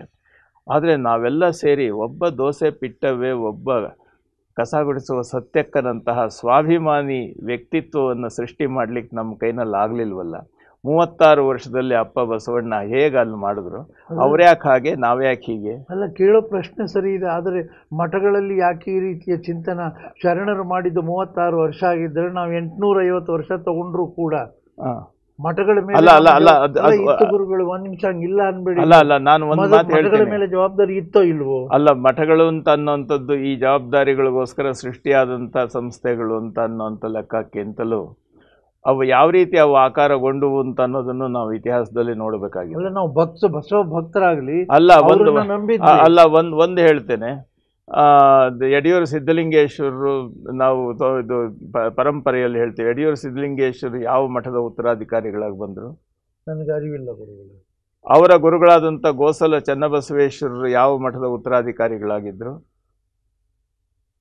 ಇಲ್ಲಿ ಆಧ್ಯಾತ್ಮವಾಗಿರ್ತಕ್ಕಂಥ ವಿಕಾಸವೇ ಅಲ್ಲಿ ವ್ಯಕ್ತಿತ್ವದ ಗುರುತ್ವವನ್ನು ತಂದುಕೊಡ್ತಿತ್ತೇ ಆಗಲಿ, ನಾವು ಕುಂತ್ಕೊಳ್ತಕ್ಕಂಥ ಕುರ್ಚಿ ಈ ವ್ಯವಸ್ಥೆಗಳಲ್ಲಿ ಇರಲಿಲ್ಲ.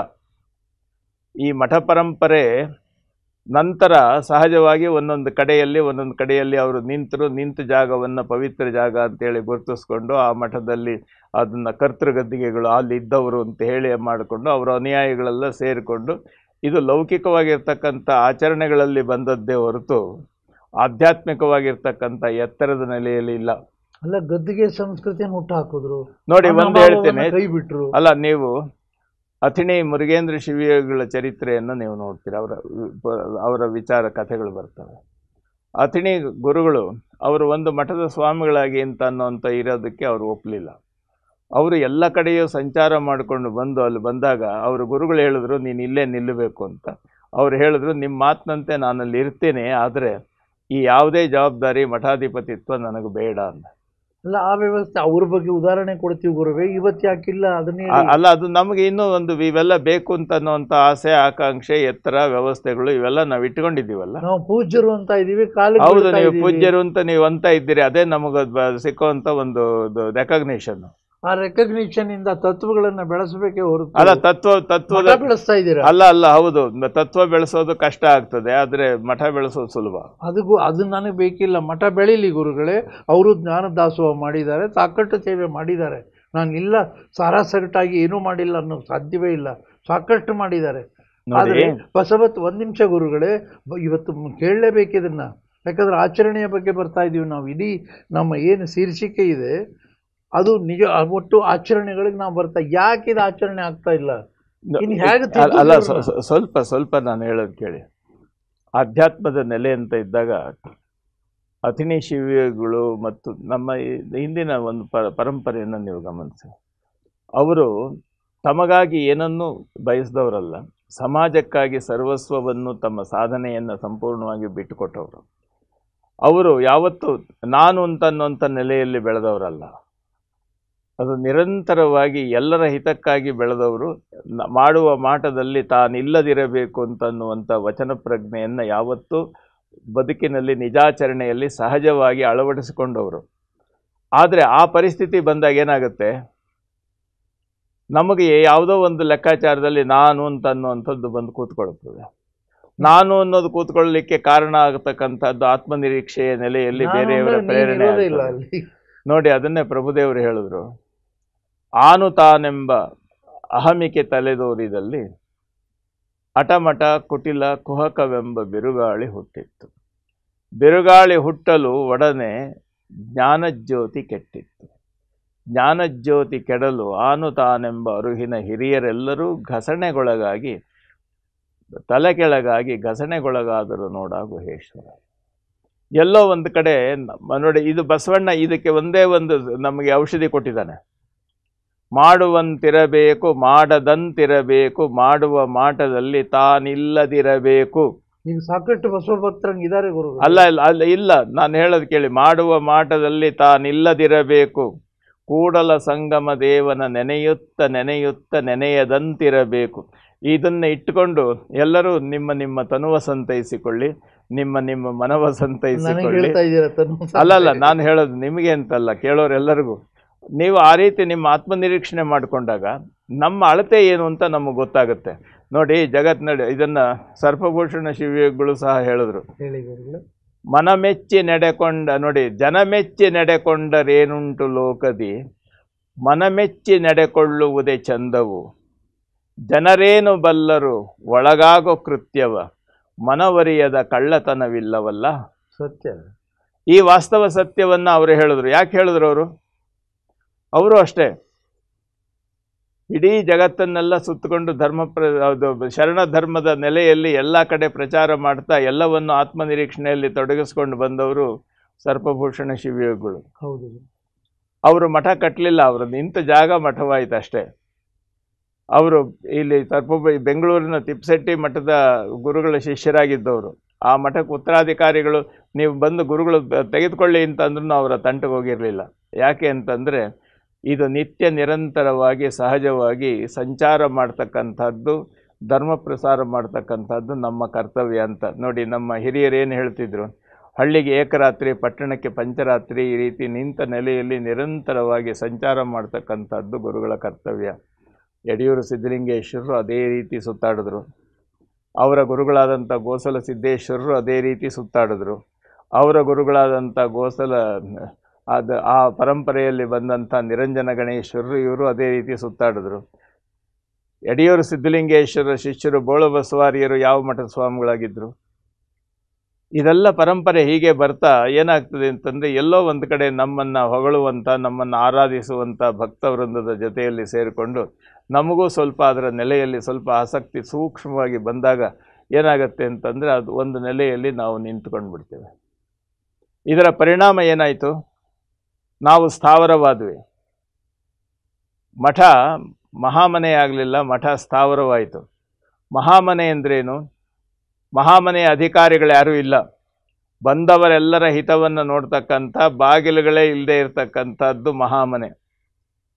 ಕಲ್ಯಾಣದ ಮಹಾಮನೆ ಅಂತ ಯಾಕಂದ್ರು ಅಂತ ಹೇಳಿದ್ರೆ, ಒಬ್ಬ ಸಾಮಾನ್ಯವಾಗಿರ್ತಕ್ಕಂಥ ಸಮಗಾರನಿಂದ ಹಿಡಿದು ಕಾಶ್ಮೀರದ ಅರಸು ಮಹಾದೇವ ಭೂಪಾಲ್ನವರೆಗೂ ಎಲ್ಲರೂ ಬಂದರು, ಎಲ್ಲರನ್ನೂ ಸಮಾನತೆಯಿಂದ ಕಾಣೋದಿದೆಯಲ್ಲ, ಇದು ಮಹಾಮನೆ. ಮಹಾಮನೆ ಎಲ್ಲರನ್ನೂ ಸಮಾನತೆಯಿಂದ ಕಾಣ್ತದೆ. ಮಠಗಳು ಸಮಾನತೆಯಿಂದ ಕಾಣುವಂಥ ಅವಕಾಶವನ್ನು ನಾವು ಉಳಿಸ್ಕೊಂಡಿದ್ದೇವ? ಅದೇ ಹೇಳಿದ್ದು, ಅಂದ ಹಂಗಿತ್ತು, ಈಗ ಹಿಂದೆ ಯಾಕೆ? ಅದು ಕಾಲದ ಗತಿ ಅಂತ ಹೇಳಬೇಕು. ಕಾಲದ ಗತಿ ಅಥವಾ ನನ್ನ ಹಣೆ ಬರ ಅಂದಂಗಾಯ್ತು ಗುರು. ಅಲ್ಲ, ವಾಸ್ತವವಾಗಿ ಅದೇನು ಅಂತಂದ್ರೆ, ನೋಡಿ, ನೀವು ಹೇಳ್ತಾ ಇರೋದೆಲ್ಲ ಈಗ ಆದರ್ಶ ಪೂಜ್ಯರದ ಬಗ್ಗೆ ಹೇಳ್ತಾ ಇದ್ದೀರಾ. ಈ ಆದರ್ಶ ಪೂಜ್ಯರು ಎಷ್ಟು ಜನ ಇದ್ದಾರೆ? ಅಲ್ಲ, ಆದರ್ಶ ಪೂಜ್ಯರು ಎಷ್ಟು ಜನ ಅಂತಲ್ಲ, ಅವರು ನಮಗೆ ಮಾರ್ಗದರ್ಶಕರು. ಇವರೆಲ್ಲ ಆದರ್ಶ ಅಲ್ಲ, ಅವರೆಲ್ಲ ನಮಗೆ ಮಾರ್ಗದರ್ಶಕರು. ಅದು ಮುಂದೆ. ಆದರೆ ನಾವೇನ್ ಮಾಡಿದ್ವಿ ಅಂದ್ರೆ, ಅವರ ಪುರಾಣ ಪ್ರವಚನಗಳನ್ನು ಮಾಡ್ತಾ ನಾವು ನಮ್ಮ ತನವನ್ನು ಮುಂದೆ ಇಟ್ಕೊಂಡು ಹೋಗ್ಲಿಕ್ಕೆ ಹೋದ್ವಿ. ನಾವು ವಾಸ್ತವವಾದಂಥ ರೀತಿಯಲ್ಲಿ ಆ ಅಂತರಂಗದ ನೆಲೆಯಲ್ಲಿ ಬೆಳಿಬೇಕಾದಂಥ ವ್ಯವಸ್ಥೆ ಇದೆಯಲ್ಲ, ನಮ್ಮ ತನುವನ್ನು ಸಂತೈಸ್ಕೊಳ್ಬೇಕಾಗಿತ್ತು, ನಮ್ಮ ಮನವನ್ನು ಸಂತೈಸ್ಕೊಳ್ಬೇಕಾಗಿತ್ತು. ಅದರ ಬದಲಾಗಿ ನಾವು ಲೋಕದ ಡೊಂಕಿನ ಬಗ್ಗೆ ಅಷ್ಟೇ ಮಾತಾಡ್ತಾ ಹೋದ್ವಿ. ದ್ವೈತ, ಅದ್ವೈತ, ವಿಶಿಷ್ಟ ಅದ್ವೈತ. ಇದರ ಬಗ್ಗೆ ಇನ್ನ ಹೆಚ್ಚಿಗೆ ಆಳವಾಗಿ ಹೋಗದೇನೆ ಎಲ್ಲೋ ಒಂದು ಕಡೆ ಇತಿಹಾಸದಲ್ಲಿ ತಪ್ಪು ಬಟ್ಟೆ, ಶರಣರ ಭಾಷೆಯಲ್ಲಿ ಹೇಳೋದಾದರೆ ಹೊರಟೋಗಿದ್ದೇವೆ. ಈಗ ನೋಡಿ, ನಮಗೆ ಅನುಭವ ಮಂಟಪ ಇತ್ತೋ ಇಲ್ಲೋ ಅನ್ನೋ ಪ್ರಶ್ನೆಗೆ ಯಾರು ಉತ್ತರ ಅಲ್ಲ, ಕೊಡ್ತಾರೆ? ಒಂದು ಹೇಳ್ತೀನಿ. ಒಂದು ನಿಮಿಷ ಮುಗಿಸ್ಬಿಡ್ತೀನಿ. ಅಲ್ಲ, ಸ್ವಲ್ಪ ಈ ಬಗ್ಗೆನೂ ಸ್ವಲ್ಪ ತಾವು ಕೇಳಬೇಕು. ಏನು ಅಂತಂದ್ರೆ, ಅನುಭವ ಮಂಟಪ ಅಂತ ಅನ್ನೋದು ಒಂದು ಕಟ್ಟಡ ಅಲ್ಲ. ಅನುಭವ ಮಂಟಪ ಇರಲಿಲ್ಲ ಅಂತ ಅನುಭವ ಮಂಟಪದ ಕಟ್ಟಡ ಎಲ್ಲಿ, ಅದರ ಫೌಂಡೇಶನ್ ಎಲ್ಲಿ, ಅದರ ಇತಿಹಾಸದ ನೆಲೆಯಲ್ಲಿ, ಇದರ ಹಳೆ ಗೋಡೆಗಳು ಎಲ್ಲಿ ಸಿಗ್ತವೆ ಅಂತ ಹುಡ್ಕೊಂಡು ಹೋಗುವಂಥದ್ದಲ್ಲ. ಅನುಭವ ಮಂಟಪ ಅಂತಂದರೆ ತನ್ನ ಆತ್ಮಾನುಭವವನ್ನು ಎಲ್ಲರ ಜೊತೆಯಲ್ಲಿ ಹಂಚಿಕೊಳ್ತಕ್ಕಂಥ ಸಮೂಹ ಪ್ರಜ್ಞೆಯ ಜನ ಸೇರಿದಂಥ ಜಾಗ ಅದು. ಅವರು ಜಾಗಕ್ಕೆ ಪ್ರಧಾನ ಕೊಡಲಿಲ್ಲ, ಅಲ್ಲಿ ನಡೆದಂಥ ಚಿಂತನೆಗೆ ಪ್ರಧಾನತೆಯನ್ನು ಕೊಟ್ಟರು. ಹೀಗಾಗಿ ಅಲ್ಲಿ ಕಟ್ಟಡ ಮುಖ್ಯ ಆಗಲಿಲ್ಲ, ಕಟ್ಟಡದೊಳಗಡೆ ಚಿಂತನೆ ಇದೆಯಲ್ಲ ಅದು ಮುಖ್ಯ ಆಯಿತು, ಆ ವ್ಯವಸ್ಥೆ ಆಯಿತು, ಎಲ್ಲರೂ ಅದರೊಳಗೆ ಸೇರಿಕೊಂಡ್ರು. ಈ ವಿಚಾರವನ್ನು ನಾವು ಗಮನಿಸೋದ್ರಲ್ಲಿ ಸ್ವಲ್ಪ ನಾವು ಬುದ್ಧಿವಂತರಾಗಿ ನಾವು ನಮ್ಮತನವನ್ನು ಉಳಿಸ್ಕೊಂಡು ಬೇರೆಯವ್ರನ್ನ ಪಕ್ಕಕ್ಕೆ ತಳ್ಳಬೇಕಾದ್ರೆ ನಾವೇನು ಮಾಡ್ತೀವಿ? ಆವಾಗ ಅನುಭವ ಮಂಟಪ ಅನ್ನೋದು ಒಂದು ಬಿಲ್ಡಿಂಗ್ ಎಲ್ಲಿತ್ರಿ? ಮೂರ್ಖ ಚಿಂತನೆಗಳನ್ನ ಕೇಳ್ತಾ ಇದ್ದೀನಿ. ಇದು ಮೂರ್ಖ ಚಿಂತನೆಗಳ. ಯಾಕೆ ಅಂದರೆ ಅವ್ರಿಗೆ ಇವತ್ತು ನಮ್ಮ ಚಿಂತನೆಗಳೆಲ್ಲವೂ ಸಹ ಬೌದ್ಧಿಕವಾದ ಆಡಂಬರಗಳಿಗೆ ಸಂಬಂಧಪಟ್ಟಂಥ ನೆಲೆಯಲ್ಲಿ ಸಿಗ್ತವೆ ಹೊರತುನು ಅಂತರಂಗದ ಅನುಭಾವಿಕ ನೆಲೆಯಲ್ಲಿ ನಾವು ಅದನ್ನು ನೋಡ್ತಕ್ಕಂಥ ಪ್ರಜ್ಞೆಯೇ ಇಲ್ಲ. ಅದಕ್ಕೆ ಈಗ ನೋಡಿ, ಮತ್ತೆ ನೀವೇ ಅಂದ್ರಿ ಪ್ರಜ್ಞೆ ಇಲ್ಲ. ಹಾಗೆ ಯಾಕಿಲ್ಲ? ಆಚರಣೆಗೆ ನಾವು ತರ್ತಾ ಅಲ್ಲ, ಆಚರಣೆ ತರೋದು ಅಂತಂದ್ರೆ ಮೊದಲು ಅರಿವು, ಆಚಾರ. ನೋಡಿ, ಶರಣರು ಹೇಳಿದ್ದು ಮೂರೇ ಮಾತು: ಅರಿವು, ಆಚಾರ, ಅನುಭವ. ಅರಿವು ಮೊದಲು ವಾಸ್ತವತೆಯನ್ನೇನು ಅಂತ ಹೇಳಿ ಖಚಿತವಾಗಿ ನನ್ನ ಮನಸ್ಸಿನಲ್ಲಿ ಗಟ್ಟಿ ಮಾಡ್ಕೊಳ್ತಕ್ಕಂಥದ್ದು. ನಮ್ಮ ಮಠಗಳು ಅರಿವು ನೀಡ್ತವೆ ಅಂತಾನೆ ನಾವು ನಂಬಿ ಪಾದ ಹಿಡ್ಕೊಂಡು ನಾವು ಎಲ್ಲರೂ ಕೂಡ ಆ ಪೀಠಕ್ಕೆ ನಡ್ಕೋತೀನಿ, ಈ ಪೀಠಕ್ಕೆ ಇದೆಲ್ಲ ವಾಸ್ತವ ಅಲ್ಲ ಗುರುಗಳೇ. ಇವತ್ತಿಗೂ ಇದು ಹೊರಗಣ ವ್ಯವಸ್ಥೆ ಇದೆ ಇಲ್ಲ. ನಾನು ಅಲ್ಲ, ಇದನ್ನೇ ಪ್ರಭುದೇವರು ಹೇಳಿದ್ರಲ್ಲ, ಹೊರಗಣ ಶೃಂಗಾರ, ಒಳಗಣ ರಣರಂಗ, ಬಳಕೆಗೆ ಬಂದ ಬಟ್ಟೆ ಗುಹೇಶ್ವರ ಅಂತ. ವಾಸ್ತವತೆಯನ್ನು ನಾವು ತಿಳ್ಕೊಳ್ಬೇಕು. ನೋಡಿ, ನಾನು ಒಂದು ಯೋಚನೆ ಮಾಡ್ತೇನೆ. ಇವತ್ತು ನಮ್ಮ ಮಠಕ್ಕೆ ಒಬ್ಬ ಉತ್ತರಾಧಿಕಾರಿ ಬೇಕಲ್ಲ ಗುರು? ಬೇಕು. ಒಬ್ಬ ವಿದ್ವಾಂಸನ ನಾನು ಹುಡ್ಕೊಂಡು ಇವನು ಭಾಳ ಬುದ್ಧಿವಂತ, ಇವನು ಮಠಕ್ಕೆ ಸರಿ ಹೋಗ್ತಾನೆ ಅಂದರೆ ಆತ ಏನು ಕೇಳ್ತಾನೆ? ಈ ಮಠಕ್ಕೆ ಯಾರು ಬರ್ತಾರೆ? ಪ್ರೈಮ್ ಮಿನಿಸ್ಟರ್ ಏನಾದರೂ ಬಂದಿದ್ದಾರಾ? Chief minister ಬಂದಿದ್ದಾರಾ? ಪ್ರಪಂಚದ ಮೂಲೆ ಮೂಲೆಗಳಲ್ಲಿ ಈ ಮಠದ ಸಂಪರ್ಕ ಇದೆಯಾ? ಈ ಮಠದ ಆಸ್ತಿ ಎಷ್ಟಿದೆ? ಈ ಮಠಕ್ಕೆ ಯಾವ್ಯಾವ ರಾಜರು ಎಷ್ಟೆಷ್ಟು ಭೂಮಿಯನ್ನು ಕೊಟ್ಟಿದ್ದಾರೆ? ಇದು ಇಷ್ಟೇ ಅಲ್ಲ, ಈ ಒಂದು ವ್ಯವಸ್ಥೆಗಳಿಗೆ ಇದರ ಆದಾಯ ಏನು? ನಾವು ಬಹಳ ಬೇಗ ಸುಲಭವಾಗಿ ಎಲ್ಲರೊಡನೆ ಒಂದಾಗಿ ಎಲ್ಲರ ಜೊತೆಯಲ್ಲಿ ಬೆಳೀಲಿಕ್ಕೆ ಈ ಸ್ಕೂಲ್ನಲ್ಲಿ, ಈ ಮಠದಲ್ಲಿ ಎಷ್ಟು ಸ್ಕೂಲು, ವಿದ್ಯಾಸಂಸ್ಥೆಗಳು, ವ್ಯವಸ್ಥೆಗಳು ಬೆಳೆದು ನಿಂತಿವೆ. ಅಷ್ಟು ನೋಡಿಕೊಂಡು ಆಮೇಲೆ ಉತ್ತರಾಧಿಕಾರಿ ಆಗೋದನ್ನು ಯೋಚನೆ ಮಾಡಲಿಕ್ಕೆ ಬರ್ತಾರೆ. ನೀನು ನಿನ್ನ ಅಂತರಂಗವನ್ನು ನೋಡಿಕೊಂಡು ನೀನು ಸನ್ಯಾಸಿ ಆಗುವಂತ ಅನ್ನುವಂಥ ಪ್ರಶ್ನೆ ಬಂದರೆ ಇವತ್ತು ಆ ನೆಲೆಯನ್ನು ನಾವು ಒಂದು ರೀತಿಯಲ್ಲಿ ಆಚರಣೆಯಿಂದ ದೂರ ಇದ್ದೇವೆ. ನೋಡಿ, ಇವತ್ತು ವಾಸ್ತವ ಸತ್ಯವನ್ನು ಹೇಳೋದಾದರೆ, ಈ ಕೆಲವು ವರ್ಷಗಳ ಹಿಂದೆ ಗುಜರಾತಿನ ಒಂದು ದಂಪತಿಗಳು ತಮ್ಮ 100 ಕೋಟಿ ಆದಾಯ ಇರತಕ್ಕಂಥ ಆಸ್ತಿ ಮತ್ತು ಕೈಗಾರಿಕೆಯನ್ನೆಲ್ಲ ಬಿಟ್ಟು ಜೈನ ಸನ್ಯಾಸಿಗಳಾದರು. ಜೈನ ಸನ್ಯಾಸಿ ಆದವನು ಬರಿಗಾಲಿನಲ್ಲಿ ಓಡಾಡಬೇಕು, ಅಂಗೈಯಲ್ಲಿ ಹಾಕೊಂಡು ತಿನ್ನಬೇಕು, ಬಿಲ್ಡಿಂಗ್ಗಳಲ್ಲಿ ವಾಸ ಮಾಡ್ತಕ್ಕದ್ದಲ್ಲ. ಅವನು ನಿತ್ಯವಾಗಿ ಧರ್ಮ ಪ್ರಚಾರ ಮಾಡ್ತಾ ಹೋಗಬೇಕು ಅಂತ. 100 ಕೋಟಿ ಆಸ್ತಿ ಬಿಟ್ಟು ಸನ್ಯಾಸಿ ಆದವರು ಅಲ್ಲಿ ಕಾಣ್ತಾರೆ. ಏನಾದರೂ ಆ ರೀತಿ ಇರೋದನ್ನು ಬಿಟ್ಟು ಬರೋರು ನಮ್ಮಲ್ಲಿ ಕಾಣೋದು ಏನಾದರೂ ಇದೆಯಾ? ಈ ವಾಸ್ತವತೆಯನ್ನು, ಅಂತರಂಗದ ನಿರೀಕ್ಷೆಯ ಪ್ರಜ್ಞೆಯನ್ನು ನಾವು ಮಾಡ್ಕೊಳ್ಬೇಕು. ಇದು ಕಠಿಣವಾದ ಮಾತಾಗುತ್ತೆ. ಅದನ್ನು ಕೇಳಿದವ್ರಿಗೂ ಸಹ ಮಾನಸಿಕವಾಗಿ ನೋವಾಗ್ಬೋದು. ಅವರೇನಾದರೂ ನೊಂದರೆ ಅವರೆಲ್ಲರ ಕ್ಷಮೆ ನನಗಿರಲಿ ಅಂತ ನಾನು ಕೇಳ್ಕೊಂಡು ಈ ಮಾತನ್ನು ಹೇಳ್ತಾ ಇದ್ದೀನಿ. ನಾನು ಈ ವಾಸ್ತವ ಸತ್ಯವನ್ನು ನಾವು ಗಮನಿಸಬೇಕು. ನೋಡಿ, ಇವತ್ತು ಸನ್ಯಾಸದ ನೆಲೆಯನ್ನು, ನಿತ್ಯ ಸಂಚಾರಿಯಾಗಿ ಧರ್ಮ ಪ್ರಸಾರ ಮಾಡ್ತಕ್ಕಂಥ ಒಂದು ನೆಲೆಯನ್ನು, ಭಾರತೀಯ ಪರಂಪರೆಯಲ್ಲಿ ಬಂದಂಥ ಸನ್ಯಾಸ ತತ್ವದ ನಿಜಾಚರಣೆಯನ್ನು ನಾವು ನೋಡೋದಾದರೆ ಅದು ಕೇವಲ ಜೈನ ಮುನಿಗಳಲ್ಲಿ ಮಾತ್ರ. ಎಲ್ಲೂ ಜೈನ ಮಠ ಇಲ್ಲ. ಜೈನ ಮಠ ಅಂತ ಅನ್ನುವಂಥದ್ದು ನಾವು ಹೊಂಬುಜ ಕೆಲವು ಕಡೆ ಹೇಳ್ತೇವೆ. ಅದನ್ನು ಅವರು ಮೂಲ ಮುನಿಗಳು, ಜೈನ ಮುನಿಗಳು ಅದನ್ನು ಮಠ ಅಂತ ಸ್ವೀಕಾರ ಮಾಡೋದಿಲ್ಲ. ಅವರನ್ನು ಬೇರೆ ರೀತಿಯಿಂದ ನೋಡ್ತಾರೆ. ಆ ವಿಚಾರ ಬೇರೆ. ಆದರೆ ಇದೇ ಲೆಕ್ಕದಲ್ಲಿ ನಾವು ನಮ್ಮ ಅಂತರಂಗದ ಆಲೋಚನೆಗಳನ್ನು ನಾವು ನೋಡಿಕೊಳ್ಳದೆ ನೋಡಿ, ಲಿಂಗ ಪ್ರಜ್ಞೆ ಇದೆಯಲ್ಲ, ಇದು ಅತ್ಯಂತ ಸರಳವಾಗಿರ್ತಕ್ಕಂಥದ್ದು. ನಾನು ಅದನ್ನು 2-3 ಕಡೆ ಹೇಳಿದ್ದೀನಿ. ನೋಡಿ, ಈ ಜಗತ್ತಿನಲ್ಲಿ ಪ್ರತಿಯೊಂದು ಶರೀರ ಇದೆಯಲ್ಲ, ಪ್ರತಿಯೊಬ್ಬ ಜೀವಿ ಇದನ್ನೆಲ್ಲ, ಅದು ನಡೆದಾಡುವ ಗುಡಿ. ಭಗವಂತ ಕಟ್ಟಿ ಅದರೊಳಗಿರ್ತಕ್ಕಂಥ ಗುಡಿಗಳು. ಅದನ್ನು ಅಪ್ಪ ಬಸವಣ್ಣ ಹೇಳಿದ್ರು, ಎನ್ನ ಕಾಲೇ ಕಂಬ, ದೇಹವೇ ದೇಗುಲ, ಶಿರವೇ ಹೊನ್ನ ಕಲಶ, ಒಳಗಿರ್ತಕ್ಕಂಥ ನೀನೇ ಪರಮಾತ್ಮ ಅಂತ. ಆ ಲೆಕ್ಕದಲ್ಲಿ ಎಲ್ಲರೂ ಹೇಳ್ತಾ ಬಂದರು, ಬಾಯಿನಲ್ಲಿ ಹೇಳ್ತಾ ಬಂದರು, ಆಚರಣೆಗೆ ಬರುವಂಥ ಸನ್ನಿವೇಶ ಇಲ್ಲ. ಅಪ್ಪ ಬಸವಣ್ಣ ಒಂದು ನೇರವಾಗಿ ಹೇಳಿದ್ರು, ಈ ಜಗತ್ತಿನಲ್ಲಿ ದೇವರು ಯಾರು ಭಕ್ತರು ಅಂತ ಕೇಳಿದ್ರೆ ನಾನು ಒಬ್ಬನೇ ಭಕ್ತ ಅಂದರು. ಹಾಗಂದ್ರೆ ಅರ್ಥ ಏನು? ಹಾಗಾದ್ರೆ ಬಾಕಿಯವರು ಅಂದರೆ ನೀವೆಲ್ಲ ಭಗವಂತ ನಿರ್ಮಾಣ ಮಾಡಿದಂತಹ ಸಾಕ್ಷಾತ್ ಜಂಗಮಲಿಂಗ. ಬದುಕ್ತಾ ಇದ್ರು. ಮರ್ತ್ಯಲೋಕದೊಳಗಣ ಮಹಾಗಣಗಳೆಲ್ಲರೂ ಸಾಕ್ಷಾತ್ ಜಂಗಮಲಿಂಗ ನೀವೇ ಅಯ್ಯ ಅಂತ ಹೇಳಿದ್ರು. ಅದರ ಅರ್ಥ ಏನು? ಎದುರಿನಲ್ಲಿ ಬರ್ತಕ್ಕಂಥವನು ಒಂದು ಮುರುಕುಲು ಗುಡಿ ಇರ್ಬೋದು, ಒಂದು ಚಿನ್ನದ ಗುಡಿ ಇರ್ಬೋದು, ಒಳಗಿರುವಂಥ ದೇವರಲ್ಲಿ ಯಾವ ವ್ಯತ್ಯಾಸನೂ ಇಲ್ಲ. ಹಾಗೆ ಒಬ್ಬ ಬಡವ ಇರ್ಬೋದು, ಒಬ್ಬ ಅಸ್ಪೃಶ್ಯ ಇರ್ಬೋದು, ಒಬ್ಬ ಕಸ ಗುಡಿಸೋನಿರ್ಬೋದು, ಒಬ್ಬ ರಾಜ ಇರ್ಬೋದು, ಒಬ್ಬ ಬೇಕಾದಷ್ಟು ಐಶ್ವರ್ಯವಂತನಿರ್ಬೋದು. ಆದರೆ ಅವರಲ್ಲಿ ಇರ್ತಕ್ಕಂಥ ದೈವ ಪ್ರಜ್ಞೆ ಇದೆಯಲ್ಲ, ಅದು ಮಾತ್ರ ದೇವರು. ನಾವು ನೋಡಬೇಕಾದ್ದೇನು ನೋಡಬೇಕು? ಪ್ರತಿಯೊಬ್ಬರಲ್ಲೂ ದೈವೀಕರಣವನ್ನು, ಎಲ್ಲರಲ್ಲೂ ದೇವರನ್ನು ನೋಡುವಂಥ ಸನ್ನಿವೇಶ ನೋಡಿದಾಗ ಅಪ್ಪ ಬಸವಣ್ಣ ಹೇಳಿದಾಗೆ, ಎತ್ತೆತ್ತ ನೋಡಿದಡ ಅತ್ತತ್ತ ನೀವೇ ದೇವ.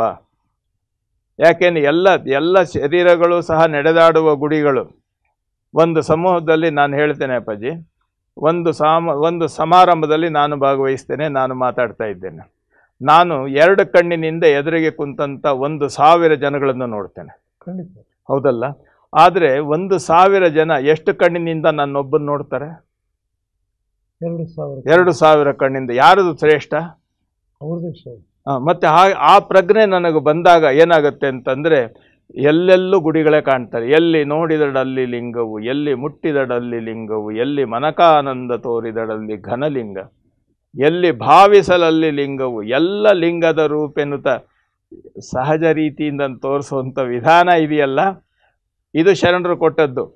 ಆ ಶರಣರು ಕೊಟ್ಟ ಮಾರ್ಗ ಆ ಲೆಕ್ಕದಲ್ಲಿ ಇರಬೇಕಾದ್ರೆ ನಾವು ಅದನ್ನು ಕೇವಲ ಮಾತಿನ ಚೌಕಟ್ಟಿನಲ್ಲಿ ಜೋಡಿಸೋದು ಅಂತಂದಾಗ, ಈ ಪ್ರಶ್ನೆ ಕೇಳಿದಾಗ ಏನಾಗುತ್ತೆ ಅಂತಂದರೆ, ಕೆಲವು ಸಾರಿ ಸತ್ಯವನ್ನು ಉತ್ತರವಾಗಿ ಹೇಳೋದು ಸಹ ಸಂಕೋಚ ಅನಿಸುತ್ತೆ. ಯಾಕೆ ಅಂತಂದರೆ, ಕೇಳುವವರೆಲ್ಲರೂ ಆ ಲೆಕ್ಕದಲ್ಲಿ ನಿಂತು ಕೇಳೋದಿಲ್ವಲ್ಲ. ಇಲ್ಲ, ನಾನು ಸಾಮಾನ್ಯರ ಪ್ರಶ್ನೆಯನ್ನು, ನನ್ನ ಆತ್ಮೀಯಗೆಲ್ಲರೂ ಕೂಡ ಕೇಳ್ತಕ್ಕಂಥ ಪ್ರಶ್ನೆಯನ್ನು ಅದನ್ನು ಗಟ್ಟಿಗೊಳಿಸಿ ನಾನು ನಿಮ್ಮ ಪ್ರಶ್ನೆ ಕೇಳಿದ್ದೇನೆ. ಏನಾದರೂ ಅದರ ಮೂಲಕ ತಪ್ಪಿದ್ರು ನನ್ನನ್ನು ಅಲ್ಲ, ತಪ್ಪು ಒಂದು ಗುರುಗಳ ಅಲ್ಲ. ನಾನು ಇನ್ನೊಂದು ಹೇಳ್ತೀನಿ, ನನ್ನ ಅಜ್ಞಾನದ ತಿಳುವಳಿಕೆಯಲ್ಲಿ ನಾನು ಏನಂತ ತಿಳ್ಕೊಂಡಿದ್ದೇನೆ ಅಷ್ಟನ್ನು ಮಾತ್ರ ಹೇಳಿದ್ದೇನೆ. ನೋಡಿ, ಅದಕ್ಕೆ ಹೇಳೋದು ಇನ್ನೊಂದು, ನೀವೆಲ್ಲ ಸೈರಣೆಯಿಂದ ಕುಂತು ಕೇಳ್ತಿರಲ್ಲ, ಅಪ್ಪ ಬಸವಣ್ಣ ಅದಕ್ಕೆ ಹೇಳ್ತಾರೆ ನಮಗೆ, ಎನ್ನ ತಪ್ಪುಗಳನಂತ ಕೋಟಿ, ಸೈರಣೆಗೆ ಲೆಕ್ಕ, ನಿಮ್ಮ ಸೈರಣೆಗೆ ಲೆಕ್ಕವಿಲ್ಲ. ಹಂಗೆ ಅನ್ಕೊಂಡು ನಾವು ನನ್ನ ಮುಂದುವರ್ಸ. ಆದ್ರೆ ನಾವು ನಮ್ಮ ಅಂತರಂಗವನ್ನು ಪರೀಕ್ಷೆ ಮಾಡ್ಕೊಳ್ಳೋದ್ರಲ್ಲಿ ಎಲ್ಲರೂ ಒಂದು ನೆಲೆಯಲ್ಲಿ ಅಂತರಂಗದಲ್ಲಿ ಪರೀಕ್ಷೆ ಮಾಡುವಂಥ ಸನ್ನಿವೇಶಗಳು ಬರಬೇಕಲ್ಲ. ಅಲ್ಲ, ಬರಬೇಕು ಗುರುವೆ. ಈಗ ಈ ನಾವು ಮಾಡಿದ ಈ ಶೀರ್ಷಿಕೆ, ಚರ್ಚೆಯ ಶೀರ್ಷಿಕೆನೇ ಒಂದು ಆಚರಣೆಗಾಗಿ, ಆಚರಣೆಯ ತತ್ವಗಳನ್ನು ಮೊದಲನೇದಾಗಿ ಬಹುದೇವ ಉಪಾಸನೆ ಮತ್ತು ಅವತ್ತು ಕೂಡ ಉಪಾಸನೆ ಅನ್ನೋದು ತಪ್ಪು, ಅದು ಅನುಸಂಧಾನ ಆಗಬೇಕು ಅಂತ ವೀರಣ್ಣ ರಾಜೂರಣ್ಣ ಕೂಡ ಇದ್ದಿದ್ದರು ಅವತ್ತು. ಹೀಗೆ ನಾವು ಸ್ಥಾವರ ಲಿಂಗದಿಂದ ಇಷ್ಟಲಿಂಗದ ಕಡೆಗೆ, ಮಂದಿರದಿಂದ ಅನುಭವ ಮಂಟಪಗಳ ಕಡೆಗೆ, ಮಠಗಳಿಂದ ಮಹಾಮನೆಯ ಕಡೆಗೆ ಇವತ್ತು ಸ್ವಲ್ಪ ಮಟ್ಟಿಗೆ ಅದೇ ವಿಷಯವನ್ನು ಚರ್ಚೆ ಮಾಡಿದ್ದೀರಿ ತಾವು. ಇನ್ನೊಂದು ನನಗೆ ಇಲ್ಲಿ ಸಣ್ಣ ಪ್ರಶ್ನೆ ಇದೆ ಗುರುಗಳೇ, ಸಣ್ಣ ಉತ್ತರ ಬೇಕು.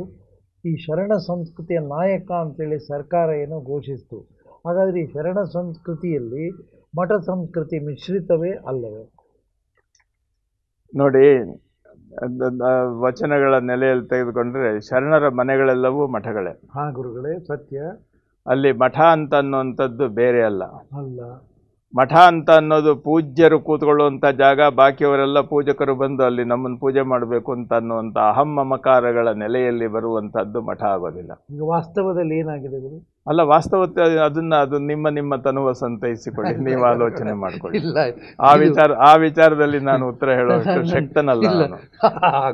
ವಾಸ್ತವತೆಯನ್ನು ಅಷ್ಟೇ ಹೇಳ್ತೇನೆ ನಾನು. ಅಲ್ಲ, ಈ ಶರಣ ಸಂಸ್ಕೃತಿಯಲ್ಲಿ ಮಠ ಸಂಸ್ಕೃತಿ ಅನ್ನೋದು ಬಂದು ಎಲ್ಲೋ ಅದು ಕೂಡ ಕಾಲಿಗೆ ಕಟ್ಟಿದ.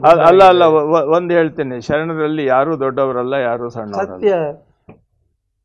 ಆಮೇಲೆ ಎಲ್ಲರಲ್ಲಿಯೂ ಎಲ್ಲರೂ ಆ ಒಂದು ಮಹಾಲಿಂಗ ಪ್ರಭೆಯನ್ನು ಗುರುತಿಸ್ತಕ್ಕಂಥ ನೆಲೆಯನ್ನು ತಲುಪದವನನ್ನ ಶರಣ ಅಂತ ಕರೀತಾ ಇದ್ರು. ನನಗಿಂತ ಕಿರಿಯರಿಲ್ಲ ಅಲ್ಲ, ಅಲ್ಲ. ತತ್ವಕ್ಕಿಂತ ಇನ್ನೊಂದು ತತ್ವ ಏನು? ಇಲ್ಲ ಅದು ಇನ್ನೊಂದು ಏನಾಗಿದೆ ಗೊತ್ತೇನು? ಅಪ್ಪ ಬಸವಣ್ಣ ಹೇಳಿದ್ರು, ನನಗಿಂತ ಕಿರಿಯರಿಲ್ಲ, ಭಕ್ತರಿಗಿಂತ ಹಿರಿಯರಿಲ್ಲ. ಆದ್ರೆ ನಾವೇನ್ ಮಾಡ್ತೀವಿ ಅಂದ್ರೆ ಅದೆಲ್ಲ ಹಿರಿ ಕಿರಿ ಅನ್ನೋ ಪ್ರಶ್ನೆ ಬೇಡ, ನನಗಿಂತ ಹಿರಿಯರಿಲ್ಲ ಅಂತ ನಾನೇ ತೀರ್ಮಾನ ಮಾಡ್ಕೊಂಡು. ಅದಕ್ಕೆ ಈ ಶರಣ ಸಂಸ್ಕೃತಿ ಎಲ್ಲೋ ಹಾದಿ ತಪ್ತಾ ಇದೆ. ಅಲ್ಲ, ದಾದಿ ತಪ್ಪದಲ್ಲ. ನೋಡಿ, ನಡೆನುಡಿ ಸಿದ್ಧಾಂತವನ್ನ ಸರಿಯಾದ ರೀತಿಯಿಂದ ಅರ್ಥ ಮಾಡ್ಕೊಳ್ಬೇಕಷ್ಟೆ. ನಡೆನುಡಿ ಸಿದ್ಧಾಂತ ನೋಡಿ, ನಾನೇನು ಜಗತ್ತಿನಲ್ಲಿ ಮಹಾಜ್ಞಾನಿ ಅಂತ ಅನ್ನುವಂಥ ಪ್ರಶ್ನೆ ಅಲ್ಲ, ಅದರ ಅನ್ವೇಷಿಯಾಗಿ ಪ್ರಾಮಾಣಿಕವಾಗಿ ಅದರಲ್ಲಿ ಒದ್ದಾಡ್ತಕ್ಕಂಥ ಒಬ್ಬ ವ್ಯಕ್ತಿ ಅಂತ ಹೇಳಿ ಪ್ರತಿಯೊಬ್ಬರು ತಿಳ್ಕೊಳ್ಬೇಕು. ಆಮೇಲೆ ಇನ್ನೊಂದು ಹೇಳ್ತೀನಿ, ಇದನ್ನ ಹೊರಗಡೆ ತೋರಿಸುವಂಥದ್ದಲ್ಲ. ಲೋಕದ ಡೊಂಕ ನೀವೇಕೆ ತಿದ್ದುವಿರಿ, ನಿಮ್ಮ ತನುವ ಸಂತೈಸಿಕೊಳ್ಳಿ. ನಿಮ್ಮ ಹೊರಗಿನ ಆಚರಣೆ ಕಾಯಕ ಪ್ರಜ್ಞೆಯನ್ನು ಸರಿಯಾಗಿ ಇಟ್ಕೊಂಡಿದೆಯಾ, ಸರಿಯಾದ ರೀತಿಯಿಂದ ಇದೆಯಾ, ನಿಮ್ಮ ಅಂತರಂಗ ಬಹಿರಂಗಗಳಲ್ಲಿ ಯಾವುದು ದ್ವಂದ್ವ ಇದೆಯಾ? ಗುರುಗಳೇ, ನಾವು ಇಟ್ಕೋತೀವಿ, ಆದ್ರೂ ಕೂಡ ಇಷ್ಟು ನಮ್ಮ ಮೇಲೆ ಪ್ರಹಾರ ಆದಾಗ ಈ ಪ್ರಶ್ನೆಗಳು ಅಲ್ಲ ಇನ್ನೊಂದು ಹೇಳ್ತೀನಿ, ಪ್ರಹಾರ ಮಾಡೋದು ಅಲ್ಲ, ಇನ್ನೊಂದು ಪ್ರಹಾರ ಅನ್ನೋದು ಇದೆಯಲ್ಲ, ಅದನ್ನು ಸಹ ನಮಗೆ ಪ್ರೇರಕ ಶಕ್ತಿಯಾಗಿ ಬಳಸ್ಕೊಳ್ಬೇಕು. ಅಲ್ಲ, ಸತ್ಯ ಎಷ್ಟರ ಮಟ್ಟಿಗೆ ಅಲ್ಲ, ಅದು ಅಪ್ಪ ಬಸವಣ್ಣ ಕೊಟ್ಟಿದ್ದಾನೆ. ಆ ರೀತಿ ತನ್ನ ಮೇಲೆ ಬಂದಂಥ ಪ್ರಹಾರಗಳಿದೆಯಲ್ಲ, ಅದನ್ನು ಪಕ್ಕಕ್ಕಿಟ್ಟು ನಮ್ಮ ಸಾಧನೆ ನಮ್ಮ ಅಂತರಂಗದಲ್ಲಿ ಸಂಪೂರ್ಣವಾಗಿ ಪಾರದರ್ಶಕವಾಗಿ ಬಂದಿದ್ದೇವಾ ನಾವು ಅಂತ ಹೇಳಿ ಆತ್ಮನಿರೀಕ್ಷಣೆ ಮಾಡ್ಕೊಳ್ಳೋದು ಇದೆಯಲ್ಲ, ಇದು ಶರಣ ಪ್ರಜ್ಞೆ.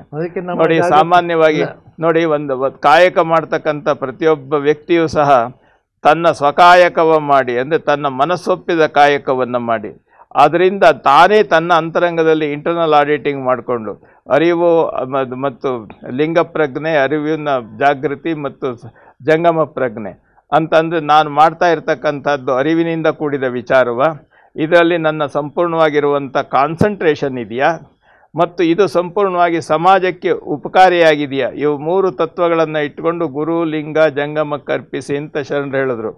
ನಾವೇನು ಮಾಡಿದ್ವಿ ಅಂದರೆ, ಜಂಗಮ ಅಂತಿದ್ದಾಗೆ ನಾವೊಂದು ಗುಂಪು ಮಾಡಿಕೊಂಡು ಸಡನ್ ಆಗಿ ಅಲ್ಲ, ನಾವೇನು ಮಾಡಿದ್ವಿ, ಗುರು ಜಂಗಮಕ್ಕೆ ಅರ್ಪಿಸು ಅಂತ ಹೇಳಿದೆ, ನೀನು ತಂದು ನಮಗೆ ಕೊಡು ಅಂತ ಕೇಳೋದಕ್ಕೆ ಶುರು ಮಾಡಿದ್ವಿ. ಅಲ್ಲ, ಇದು ವಾಸ್ತವವಾಗಿ ಬಂದಂತ ಇಂಥ ಪ್ರಸಂಗಗಳಲ್ಲಿ ನೋಡಿ, ವಾಸ್ತವ ಹಂಗಿದೆ ಬಿಡಿ. ಅಲ್ಲ, ಅಜ್ಞಾನದ ನೆಲೆಯಲ್ಲಿ ಇಂಥ ಪ್ರಶ್ನೆಗಳು ಬರ್ತವೆ.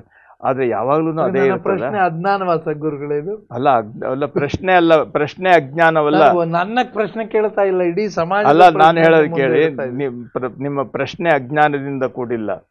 ಆ ರೀತಿ ಸಂಪೂರ್ಣವಾಗಿ ನಾವು ನಂಬಿ ಅದರಂತೆ ನಡೀಲಿಕ್ಕೆ ಹೋಗ್ತೀವಲ್ಲ, ಅದು ಅಜ್ಞಾನದ ವ್ಯವಸ್ಥೆ ಆಗ್ತದೆ. ಆ ಲೆಕ್ಕದಲ್ಲಿ ನಾವು ಪರಿಪೂರ್ಣತೆಯನ್ನು ಹೊಂದಬೇಕಷ್ಟೆ. ಇವತ್ತಿನ ಶೀರ್ಷಿಕೆನೇ ಇದ್ದಿದ್ದು ಹಿಂಸೆಯಿಂದ ಹಿಂಸೆಯ ಕಡೆಗೆ ಅಂತ. ಎಲ್ಲೂ ನಾವು ಆ ವಿಷಯಕ್ಕೆ ಪ್ರವೇಶ ಮಾಡೋದಕ್ಕೆ ಆಗಲಿಲ್ಲ. ಇರಲಿ ಗುರುಗಳೇ, ಅದ್ರ ಬಗ್ಗೆ ಮತ್ತೆ ಮಾತಾಡೋಣ. ಈಗಷ್ಟೇ ತಮಗೆ ಗೊತ್ತಿದೆ, ಏನು ಶ್ರೀನಗರದ ಪಹಲ್ಗಾಮಲ್ಲಿ ಆದಂಥ ಆ ದುರಂತ ಎಲ್ಲರ ಮನಸ್ಸಿಗೆ ನೋವಾಗಿದೆ ಅನ್ನೋದು ಬಸವ ಜಯಂತಿಯ ದಿನವೂ ನಾನು ಭಾಳ ವ್ಯಕ್ತಪಡಿಸಿ, ಬಸವ ಸಮಿತಿಯಿಂದ 5 ಲಕ್ಷ ರೂಪಾಯಿಗಳನ್ನು ಪ್ರೈಮ್ ಮಿನಿಸ್ಟರ್ ಫಂಡ್ ಕೊಡಬೇಕು ಅಂತ ನಾವೇ ಸ್ವಯಂ ಪ್ರೇರಿತರಾಗಿ, ನಮ್ಮನ್ನು ಯಾರೂ ಕೇಳಿಲ್ಲ. ತನ್ಮೂಲಕ ಎಲ್ಲರೂ ಕೂಡ ಈ ಯುದ್ಧದ ಪರಿಸ್ಥಿತಿಯ ದಾಟುವವರೆಗೂ ಕೂಡ ನಮ್ಮ ಎಲ್ಲವನ್ನು ಕೂಡ ಆ ವ್ಯವಸ್ಥೆಗೆ ನಾವು ಕೂಡ ಜಾಗೃತರಾಗಿರಬೇಕು. ಇಲ್ಲಿ ಹಿಂಸೆ ಮತ್ತು ಅಹಿಂಸೆ ಬಂದಾಗ ಬಸವಣ್ಣ ಹೇಳಿಕೊಟ್ಟಿರೋದು ಒಂದೇ ತಪ್ಪು, ದಯೆ ಇಲ್ಲದ ಧರ್ಮ. ನೋಡಿ, ಇಲ್ಲಿ ಒಂದು ಮಾತನ್ನು ನಾನು ಹೇಳ್ತೇನೆ. ನಮ್ಮ ಜನ ನಮ್ಮ ಸ್ವಾರ್ಥ ಮತ್ತು ನಮ್ಮ ಸೇಡು ಈ ವ್ಯವಸ್ಥೆಗಳನ್ನು ಉಪಯೋಗಿಸ್ಕೊಳ್ಳಿಕ್ಕೆ ನಾವು ರಾಕ್ಷಸಿ ಪ್ರವೃತ್ತಿಯನ್ನು ಮನಸ್ಸಿನಲ್ಲಿ ಇಟ್ಕೊಂಡು ಹೊರಡ್ತೇವೆ. ಆದರೆ ಬಹಳ ಜನ ನಮ್ಮ ಹಿಂದೆ ಬರೋದಿಲ್ಲ. ಅದಕ್ಕೇನು ಮಾಡ್ತೇವೆ ನಾವು ಅಂತಂದರೆ, ನನ್ನ ಈ ವ್ಯವಸ್ಥೆಗಳಿಗೆ, ನನ್ನ ಈ ಆಲೋಚನೆಗಳಿಗೆ ಈ ಧರ್ಮದ ಆಚರಣೆಯ, ಧರ್ಮದ ಹೆಸರಿನ ಕವಚವನ್ನು ಹಾಕಿ, ಈ ಅದೇನೋ ಹೇಳ್ತಾರಲ್ಲ, ಗೋಮುಖ ವ್ಯಾಘ್ರ ಅಂತಂದರೆ ನಮ್ಮ ಮನಸ್ಸಿನಲ್ಲಿರ್ತಕ್ಕಂಥ ಈ ಹಿಂಸಾತ್ಮಕವಾಗಿರ್ತಕ್ಕಂಥ ಹುಲಿಯಂಥ ಚಿಂತನೆಗೆ ಹಸುವಿನ ಮುಖ ಹಾಕಿ ನಾವು ಮುಂದಕ್ಕೆ ಹೋಗ್ತೇವೆ. ನೋಡಿ, ವಾಸ್ತವವಾಗಿ ಒಂದು ಮಾತು ಹೇಳ್ತೇನೆ. ನಾನು ಇದನ್ನು ಅನೇಕ ಕಡೆಯಲ್ಲಿ ಹೇಳಿದ್ದೇನೆ. ಏನಂತಂದರೆ, ಇಸ್ಲಾಂ ಅಂದರೆ ಅರೇಬಿಕ್ ಪದದ ಅರ್ಥ ಶಾಂತಿ. ತನ್ನ ಮನೆಯ ಪಕ್ಕದಲ್ಲಿದ್ದವನು ಉಪವಾಸ ಇದ್ದರೆ, ನೀನು ಊಟ ಮಾಡಿದ್ರೆ ಅದು ದೇವರು ಒಪ್ಪೋದಿಲ್ಲ ಅಂತ ಹೇಳಿದಂಥ ಮಾತು. ಅಷ್ಟೇ ಅಲ್ಲ, ಎಲ್ಲರೊಡನೆ ಒಂದಾಗಿ ಬದುಕಬೇಕು, ಶಾಂತಿ ಮುಖ್ಯ ಅಂತ ಅನ್ನೋದನ್ನು ಹೇಳಿ, ಆ ವಾತಾವರಣದಲ್ಲಿ ಇದ್ದಂಥ ಈ ಕ್ರೂರಿ ಮನಸ್ಸುಗಳನ್ನೆಲ್ಲ ಪರಿವರ್ತನೆ ಮಾಡಿ ಅವರನ್ನು ಧರ್ಮದ ಆಚರಣೆಗೆ ತರುವಂಥ ಪ್ರಯತ್ನ ಮಾಡಿದವರು ಪ್ರವಾದಿಗಳು. ಇದು ಇತಿಹಾಸದಲ್ಲಿ ಅವರ ಚರಿತ್ರೆಯಲ್ಲೇ ಬರ್ತದೆ, ಯಾರು ಬೇಕಾದರೂ ನೋಡ್ಬೋದು. ಇಸ್ಲಾಂ ಅಂದರೆ ಶಾಂತಿ ಅಂತ ಅಂದಮೇಲೆ, ಇಸ್ಲಾಂ ಧರ್ಮದ ಅನುಯಾಯಿಗಳು ಅಂತ ಅಂದಮೇಲೆ ಇನ್ನೊಬ್ಬರ ಮೇಲೆ ಈ ರೀತಿ ಆಚರಣೆ ಮಾಡಿದ್ರೆ ಏನನ್ಬೇಕು? ಅದನ್ನು ಕೇವಲ ಶಬ್ದದಲ್ಲಿ ಇಟ್ಟುಕೊಂಡಿದ್ದಾರೆ, ಅದರ ಅಂತರಂಗವನ್ನು ಅರಿಯದೇ ಇರತಕ್ಕಂಥ ಜನ ಅಂತ. ಇದು ನೋಡಿ, ಇದೊಂದಲ್ಲ ನೋಡಿ, ಕ್ರಿಸ್ತ ಹೇಳಿದ್ದೇನು? ಅವನು ಶಾಂತಿ ಮತ್ತು ಸಮಾಧಾನ ಎಲ್ಲರೊಡನೆ ಒಂದಾಗಿರುವಂತ ಮಾತನ್ನು ಹೇಳ್ದ. ಅಲ್ಲ ಒಂದು, ಆದ್ರೆ ನಾವು ಕ್ರುಸೆಡ್ ಹೇಗೆ ಬಂತಲ್ಲಿ? ಅಲ್ಲ, ಇದೇ ರೀತಿಯಲ್ಲಿ ನೋಡಿ, ಧರ್ಮ ಪ್ರವಚನದ ಆಚರಣೆಗಳು ಮೂಲ ಸ್ವರೂಪ ಸರಿಯಾಗಿರ್ತದೆ, ಆದರೆ ಅದನ್ನು ನಾವು ಯಾವ ರೀತಿ ಎಲ್ಲೋ ಒಂದು ಕಡೆ ಕೆಲವು ವ್ಯಕ್ತಿಗಳು ದಾರಿ ತಪ್ಪಿಸೋದ್ರಿಂದ ಆಗ್ತಕ್ಕಂಥ ಅನಾಹುತಗಳನ್ನು ಇವತ್ತು ನಾವು ಅನುಭವಿಸ್ತಾ ಇದ್ದೇವೆ. ಇಲ್ಲಿ ಒಂದು ಹೇಳೋದು, ಇಲ್ಲಿ ಪಾಕಿಸ್ತಾನ ಭಾರತ ಅಂತ ಅನ್ನೋದು ದೇಶಗಳ ನಡುವೆ ಇರ್ತಕ್ಕಂಥ ವ್ಯವಸ್ಥೆಗಳು. ಇವರು ತಮ್ಮ ಯೋಗ್ಯತೆಯನ್ನು, ತಮ್ಮ ಬಲವನ್ನು ಹೆಚ್ಚಿಸ್ಕೊಳ್ಳಿಕ್ಕೆ ಧರ್ಮವನ್ನು ಅದರ ಜೊತೆಯಲ್ಲಿ ತಂದು ಮಿಶ್ರಣ ಮಾಡುವಂಥ ವ್ಯವಸ್ಥೆಗಳಿದ್ದಾಗ ಏನಾಗುತ್ತೆ ಅಂತ ಹೇಳಿದ್ರೆ ಅದರಿಂದ ಇನ್ನೂ ಅನಾಹುತಗಳು ಜಾಸ್ತಿ ಆಗುತ್ತೆ. ನಾನು ಇಲ್ಲಿ ಧರ್ಮದ ಸೋಗಾಕಿ ದಯೆ ಇಲ್ಲದ ಧರ್ಮ ಅಂತ ಇಲ್ಲ ಗುರುಗಳೇ. ಅಲ್ಲ ನಾವ್ ಹೇಳೋದಲ್ಲ, ಅಪ್ಪ ಬಸವಣ್ಣ ಹೇಳಿದ ಮಾತು ಅದನ್ನೇ ಹೇಳಿದ್ರು. ಅಲ್ಲ, ಅಪ್ಪ ಬಸವಣ್ಣ ಹೇಳಿದ ಅದೇನೆ, ಧರ್ಮ ಅಂತಂದ್ರೆ ದಯೆ. ಆಯ್ತು, ಅಂದ್ರೆ ಎಲ್ಲರಲ್ಲೂ ಭಗವಂತನನ್ನು ನೋಡ್ತಕ್ಕಂಥ ಮೂಲ ಅನುಭವ ಇದೆಯಲ್ಲ, ಅದು ಧರ್ಮ. ಹೌದು. ಅಂತಂದ್ರೆ ನಾವು ಕಾಣುವವರೆಲ್ಲರೂ ದೈವ ಸ್ವರೂಪರು ಅಂತ ಕಂಡಾಗ ನಮ್ಮ ಎದುರಿನಲ್ಲಿ ಬರ್ತಕ್ಕಂಥ ಪ್ರತಿಯೊಂದು ಪ್ರಾಣಿಯು ದೈವಾಂಶ ಸಂಭೂತ ಅಂತ ಅನ್ನೋಂಥ ಪ್ರಶ್ನೆ ಬಂದಾಗ ಅದ್ರ ಬಗ್ಗೆ ನಮಗೆ ದ್ವೇಷ ಅಸೂಯೆ ಎಲ್ಲಿ ಬರುತ್ತೆ? ಅದು ಧರ್ಮ ಆಗ್ತದೆ ನಿಧಾನವಾಗಿ. ಕೇವಲ ಧರ್ಮ ಅನ್ನೋದು ಭಾಷಣದ ವಸ್ತು ಅಲ್ಲ ಅಂತ ಅಪ್ಪ ಬಸವಣ್ಣ ಹೇಳಿದ್ರು. ಅಲ್ಲ, ಹೇಳಿ ಗುರುಗಳೇ. ಈಗ ನಾನು ಈ ಬಸವಣ್ಣನವರ ವಚನ ದಯೆ ಇಲ್ಲದ ಧರ್ಮವಾದಾವುದಯ್ಯ ಅಂದರೂ ಕೂಡ ಕೊನೆಗೆ ಇನ್ನೊಂದು ವಚನದಲ್ಲಿ ಅವರು ನ್ಯಾಯನಿಷ್ಠರಿ, ಅಂದರೆ ಈಗ ಅನ್ಯಾಯ ಆಗಿದೆ ನಮ್ಮ ಮೇಲೆ, ನಮ್ಮ ದೇಶದ ಮೇಲೆಯೂ ಕೂಡ ಪ್ರಹಾರ ಆಗಿದೆ. ಈ ರೀತಿ ನೀವೇನು ಹೇಳಿದ್ರಿ, ಶಾಂತಿ ಗೀಂತಿ ಅವರಲ್ಲೂ ಇದೆ, ಬೌದ್ಧರಲ್ಲೂ ಇದೆ, ನಮ್ಮಲ್ಲೂ ಕೂಡ ನಮ್ಮ ಬಸವ ತತ್ವದಲ್ಲಂತೂ ಘನಗಂಭೀರವಾಗಿದೆ.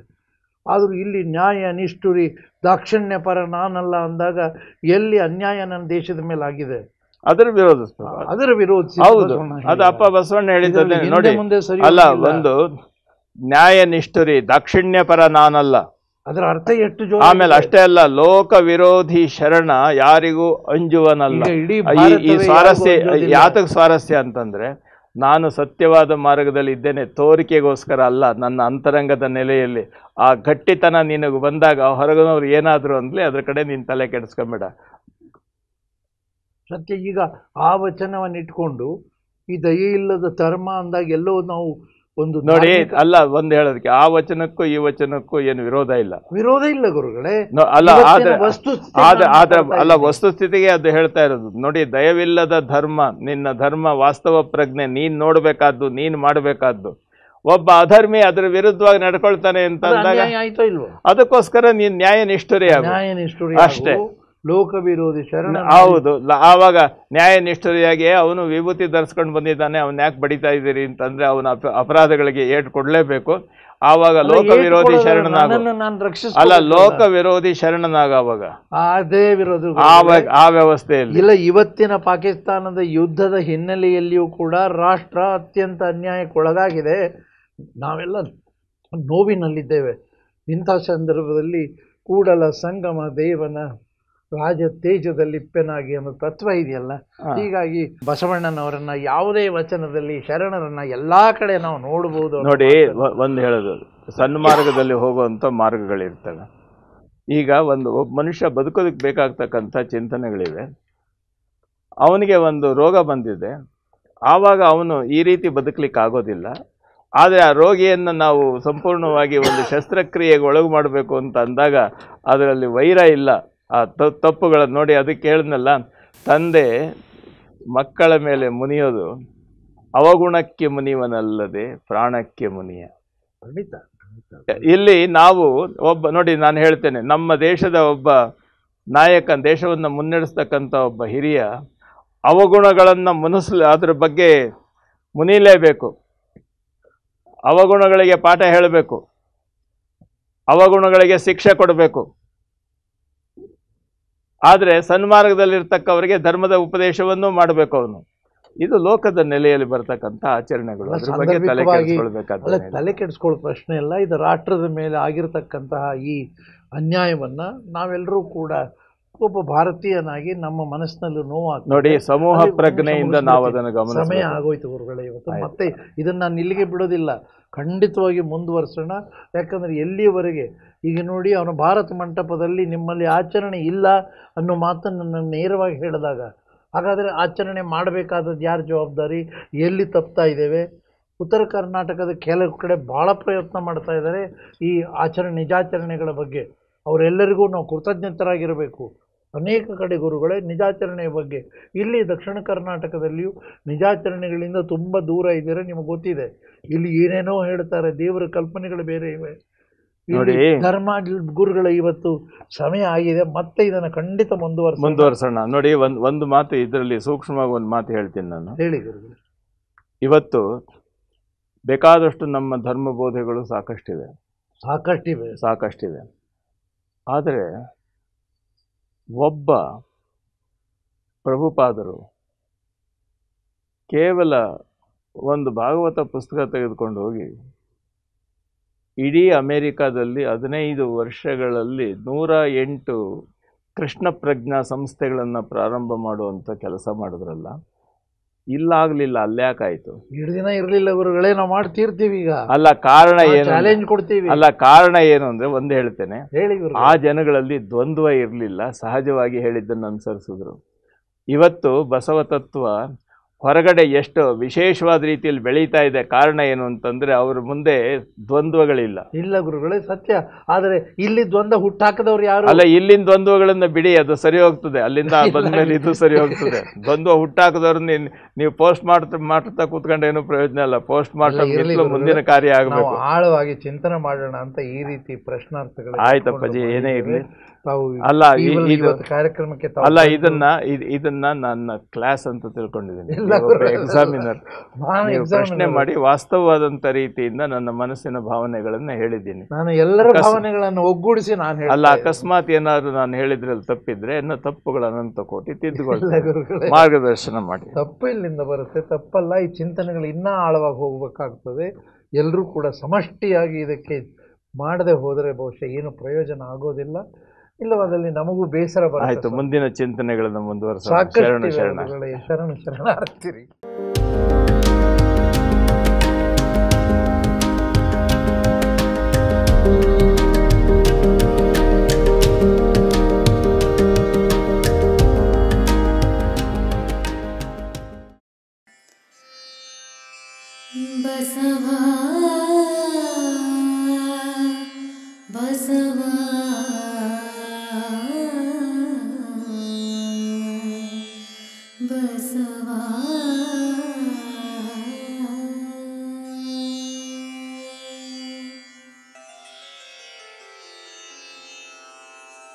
ಹರ ಬಸವಾಯ ನಮಃ, ಪ್ರಭು ಬಸವಾಯ ನಮಃ, ಗುರು ಬಸವಾಯ ನಮಃ, ಲಿಂಗ ಬಸವಾಯ ನಮಃ, ಜಂಗಮ ಬಸವಾಯ ನಮಃ, ಭಸ್ಮ ಬಸವಾಯ ನಮಃ, ರುದ್ರಾಕ್ಷಿ ಬಸವಾಯ ನಮಃ, ಮಂತ್ರ ಬಸವಾಯ ನಮಃ, ಪಾದೋದಕ ಬಸವಾಯ ನಮಃ, ಪ್ರಸಾದ ಬಸವಾಯ ನಮಃ, ಚಿನ್ನಿಧಿ ಬಸವಾಯ ನಮಃ, ಚಿನ್ನಾದ ಬಸವಾಯ ನಮಃ, ಚಿದ್ಬಿಂದು ಬಸವಾಯ ನಮಃ, ಚಿತ್ಕಲ ಬಸವಾಯ ನಮಃ, ಚಿದಂಗ ಬಸವಾಯ ನಮಃ,